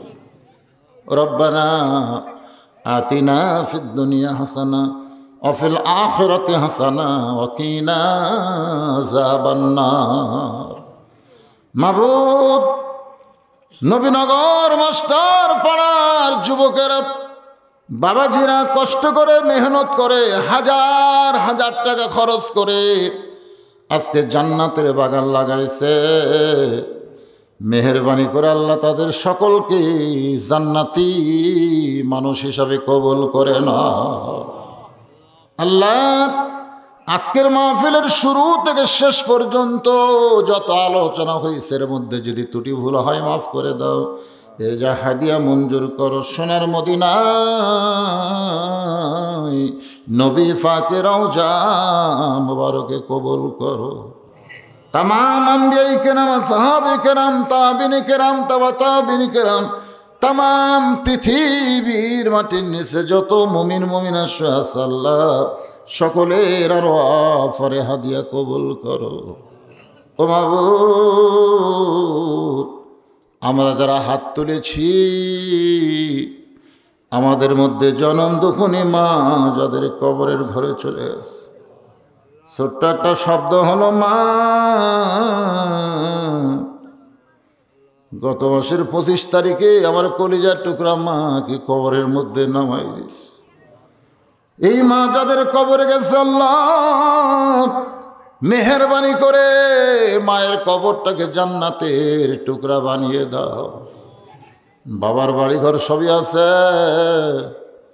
আমি সহ আমরা যারা বাবা হারা এতিম হয়ে গেছি, আল্লাহ মেহেরবানি করে আমার এক ভাই বলতেছে 8ই জানুয়ারি আমার বাবা চলে গেছে। আল্লাহ যাদের বাবা কবরে আজকে গভীর রাত্রে তোমার দরবারে কান্দি, বাবার কবরটাকে জান্নাতের টুকরা বানিয়ে দাও। আমাদের দাদা দাদি নানা নানি আত্মীয় স্বজন শ্বশুর শাশুড়ি যাদের কবরে গেছে আল্লাহ কবরবাসীদের মাফ করে দাও। অনেকে দোয়া চেয়েছে আল্লাহ এই নবীনগর মাস্টার পাড়ার যারা কবরে চলে গেছে আল্লাহ তাদের কবরকে রিয়াজুল জান্নাহ বানিয়ে দাও। আয় আল্লাহ তাআলা আমাদের মধ্যে যারা অসুস্থ অবস্থায় আছে অনেকে দোয়া চেয়েছে আল্লাহ সবাইকে সুস্থতার নিয়ামত দান করে দাও।